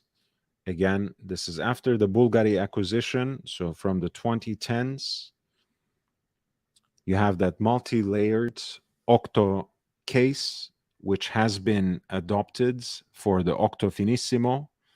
Of course, living up to that name, Octo Finissimo has a micro rotor caliber and a record-breaking thickness or thinness that implies a very different feel. But this is the original Jarajanta design, which has an interplay of various layers as well as circular and octagonal shapes.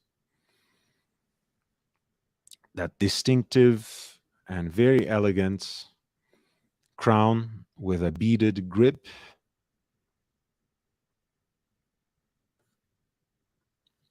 What you have here is the quattro retro. So in fact, you have 4 retrograde hands. If you take a closer look, this is a chronograph. So these crown guards actually are pushers, very subtle and beautiful design there.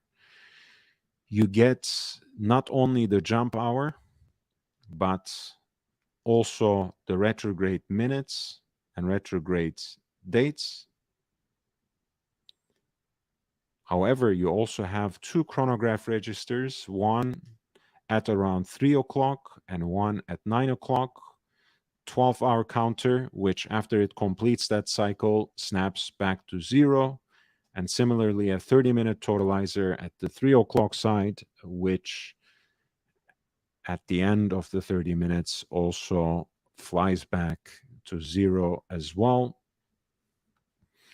You have a centrally deployed second sand that is also in that fire red. So a lot of interesting accents on the dial.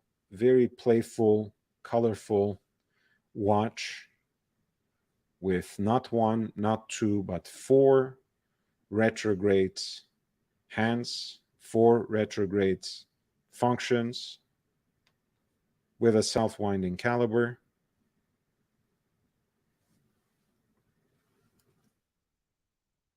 Which is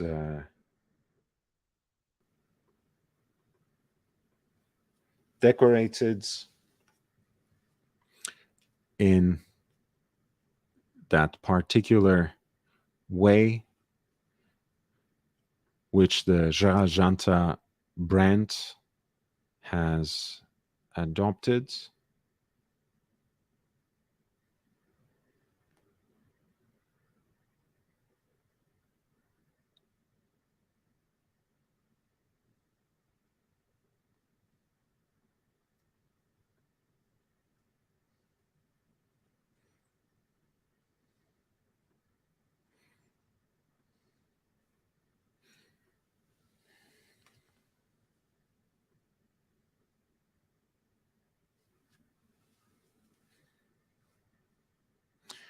Œil de Perdrix is, I think,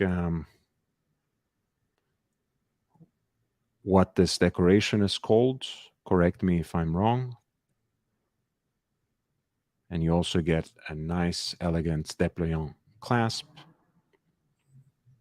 This was presented without reserve at lot number 341, and it has been bid up already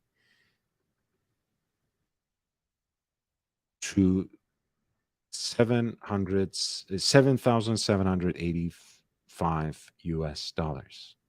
Thank you, OG baby girl.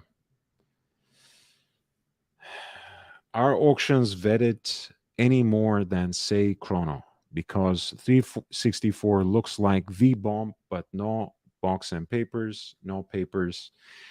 Um, baby girl, it's touch and go, really. Um, to make a generalized statement would be a little irresponsible on my part. I would also always want to look at specific watches, specific things. Um, this looks absolutely stunning. Of course, it is the lady's size and with the quartz movement, but it looks in great condition. The bracelet perhaps is a little loose. It might just be the photographing. Um, but I'm sure it's not something that the manufacturer can't handle, can't take care of. Um, I wouldn't worry about, in this particular case, I wouldn't worry about the absence of box and papers. The only thing that I see in this particular watch is the condition of the bracelet, which for an integrated bracelet watch, it's pretty much everything, right? If that wasn't the case, I would encourage you even harder. But I would always look at specific examples of watches. There are experts from outside of the auction world, like the Periscope, for example, who exposes auction houses constantly for getting things wrong, for engaging in deceptive practices, and occulting certain important details about the origin and provenance of watches that does not necessarily put them in best light. On Chrono 24, there's absolutely no third party vetting, by the way. So, by and large, Chrono 24 is just a platform. They're just a middleman. People can list anything and everything they want. With private sellers, especially, they do confirm ownership because they ask for pictures displaying certain times. So you at least know that that person has the watch. But there's so many professional dealers on that platform that post watches that they don't even have in stock, that use stock images from other people or images from other people for watches that they don't actually have in stock or on consignment for that matter. And when the sale is made, they have an escrow service, which is great because the watch is sent to you after you send the money into the escrow, and you have basically 2 weeks to inspect the watch to confirm that you're happy with the sale, that it is as promised. And if you don't like it, they have to take it away, they have to take it back, and they don't get any part of that money. You get a full refund. Um, so Chrono 24 basically kicks the can down the road when it comes to authentication. At the end of the day, it's always about the specific seller that you're buying from.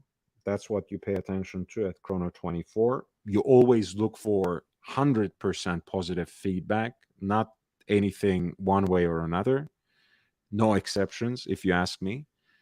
Um, eBay just introduced an authentication service, but it's a very light authentication. So it's like a very quick check of making sure, oh, is this really that watch?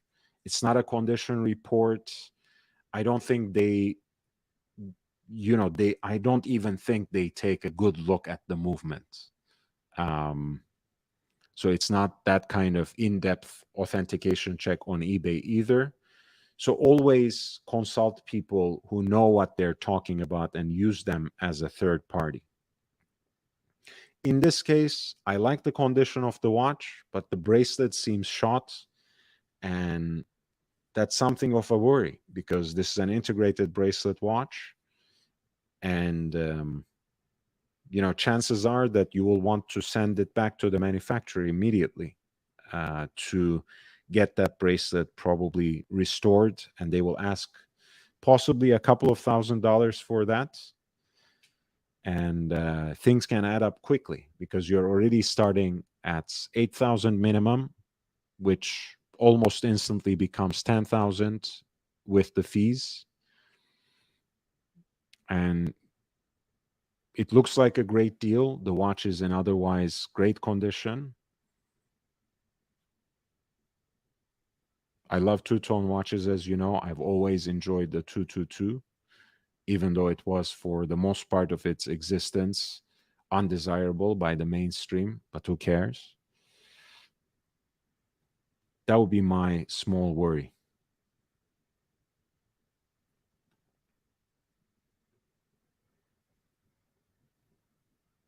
Okay, so if there are no other questions, I will add one more piece. I actually really love this 343. This is a Gérald Janta perpetual calendar that was made for Van Cleef Arpels lapis lazuli background for the moon phase, which is beautifully framed by a yellow gold ring, self-winding movement, a stepped bezel on the octagonal case that's ever so slightly rounded, with a T-bar attachment to the leather band.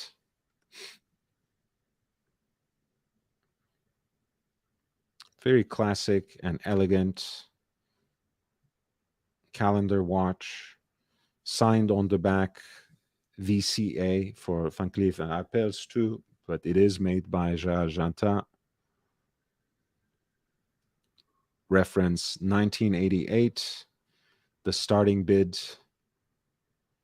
would be in excess of 7,780 in US dollars.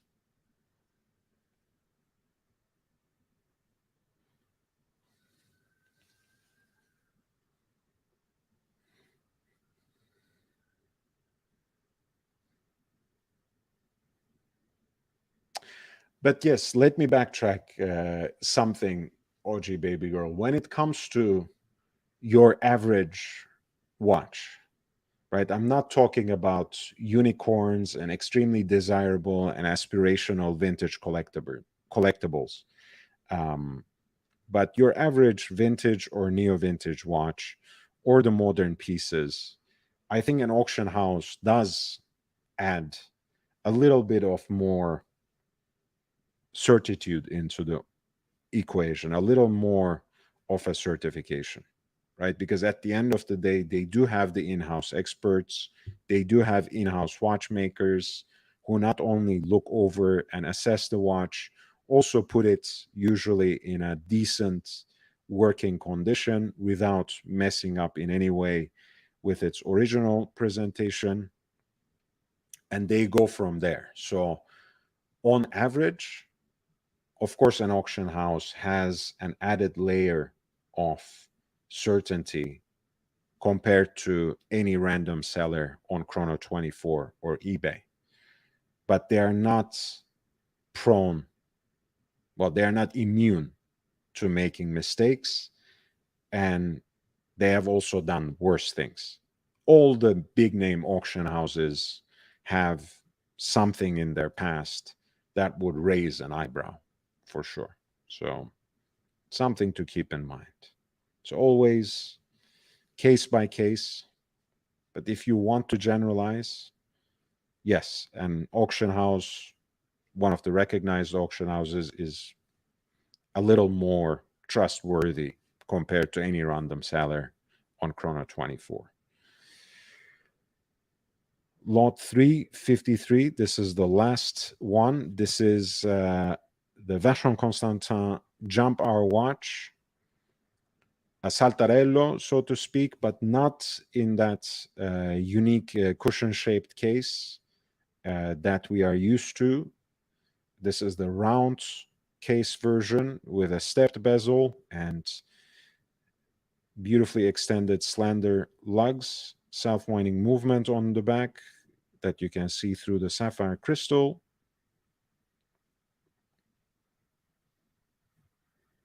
.36mm yellow gold case with a lovely guilloche decoration at the center of the dial, an aperture at 12 o'clock for the jump hour, and a pointer that indicates the minutes on the periphery of the dial on this minute track that is separated from the dial to accommodate that pointer. And that is actually an ingenious way, because there are so many jump hour watches where you have a minute hand that kind of blocks the frame for the jump hour when it's at 60, and that's just idiotic. It's just bad design in the worst way possible. So I'm always more pleased by these sorts of ingenious executions of the jump hour that both give it a clear display, but also present an ingenious solution to that problem that is sometimes encountered even in very prestigious jump hour pieces. This is the Vacheron Constantin reference 43040, a jump hour watch in a round 36mm 18 karat yellow gold case at lot 353. The starting bid for this piece would be almost 17,800 in US dollars. The watch is naked, no box, no papers, just the watch. It does come on a generic leather band, but it is matched with the original Vacheron Constantin yellow gold buckle. This was the last watch I was going to present on today. Tomorrow I will come back and talk about the rest of the watches on this curation, on Christie's Watches Online, the Geneva edit, with some 300 offerings, some of which are very interesting and tease at least a value proposition. So stay tuned. If you have any questions in the meantime, feel free to write me an email.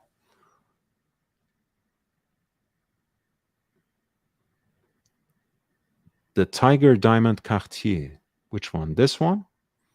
Okay, 364. I'm sorry.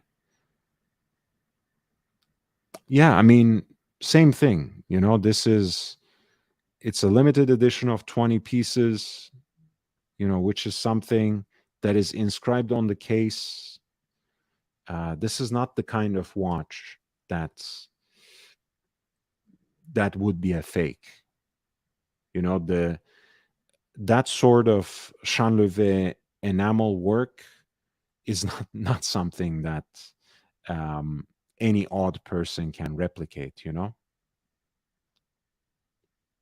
Yeah, this is a stunning watch. I always loved the Pasha design, anyways, but this is an incredible execution in white gold, of course. 35.5, great sizing too, without becoming overbearing. Hey, Mookie, how are you doing, man? Yeah, I don't know why I misread that, baby girl. I'm sorry. I hope you didn't leave in frustration. Yeah, I went to 354 and you said 364. Yeah, I think that's great. And it's a decent deal too. Trust me. I mean, for that kind of work, Chanlevé enamel on the dial with a beautiful depiction of that tiger, two rows of brilliant cut diamonds on the bezel,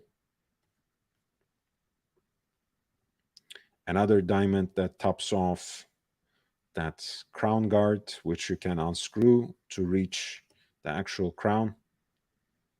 Even the hands, I mean, look at those beautiful lozenge shaped hands, or diamond shaped if you really want to make it fit with the theme.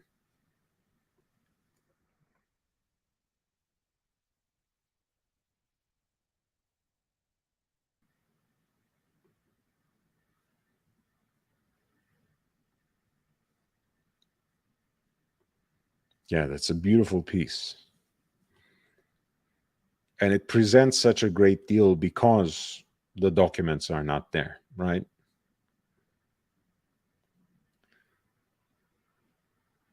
And it's part of the CPCP2, as you can see, with that self-winding caliber that's completely emblazoned by the double wishbone logo on the bridge plates,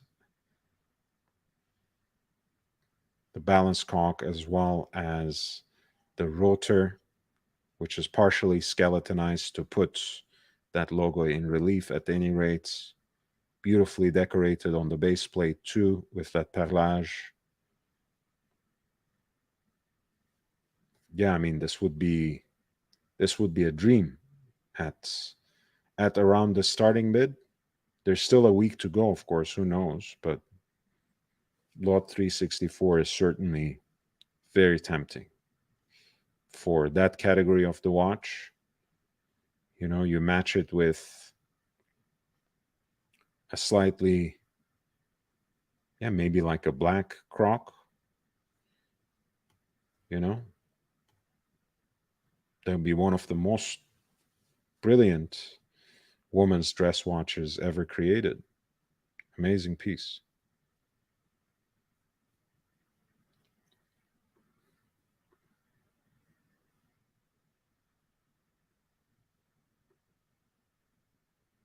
Did I get it right this time, OG?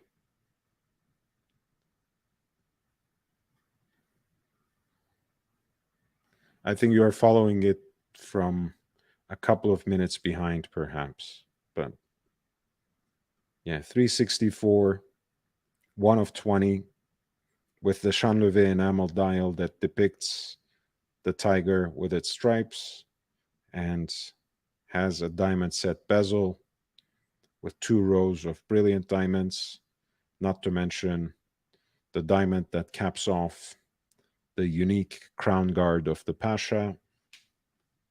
I love the Pasha to begin with, but especially in that, 35 and a half millimeter size, where it doesn't become too overbearing on the wrist. It's a great watch. I would say, yeah, 100%.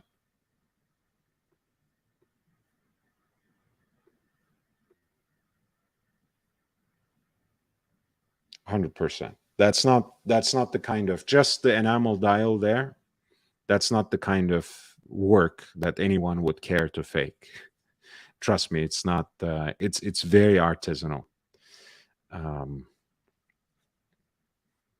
and again, that kind of trickster artisan would probably try to fake something that they can sell for much, much more. So I wouldn't worry about the absence of the documents. Of course, again, it's a limited edition.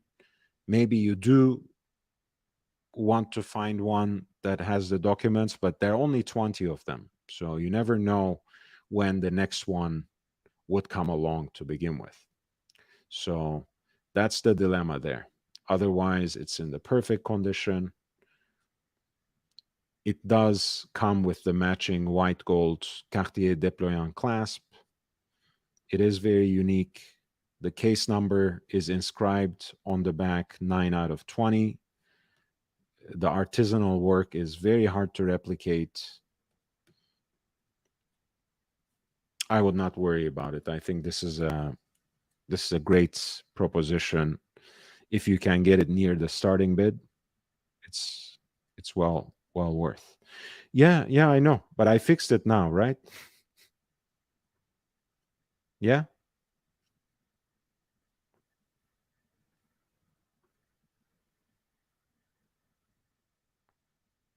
I know I got it wrong. I went to 354, but that was 364. All right, thank you again. Thank you so much, especially OG baby girl with two super chats, JJ's Watch Hangout, and of course, my good friend Jake Brooks as well with a very generous super chat. Thank you so much for your presence and support. Please hit the like button if you can. If you haven't done it on your way out, it really does help. It makes a world of difference. I'll come back tomorrow to discuss the rest of the watches in this Christie's Watches Online curation that's based out of Geneva, and that's going until the end of the month. If you have any questions in the meantime, please don't hesitate to write to me. The information is in the video description. It is also in the crawling ticker. That's also the ways in which you can contribute to the channel. As you know, this is a channel that is fully autonomous, completely independent. I'm not in the pocket of the industry. I'm not shilling for any gray market dealers. I am also not working for any of these auction houses, so I can present everything and present my opinion, my honest, educated opinion with you without being beholden to anything else. But that also means that I am at the behest of my audience as well. So this channel basically floats with your contributions. Um, Anything you contribute goes directly back to the channel and comes back to you in terms of the quality and quantity of content, and it's well appreciated. Um, if nothing else, every click, every engagement helps. Like the videos, share them, comment on them, share them on your other social media, send them to friends, and help me grow this community that works on pure passion for and profound knowledge of watches. On that note, I'm leaving for tonight, but I will see you tomorrow. Thank you so much for being here. And thank you once again for the super chats. OG Baby Girl, JJ's Watch Hangout, and especially Jake Brooks. Thank you so much. I'll see you all tomorrow. Take care.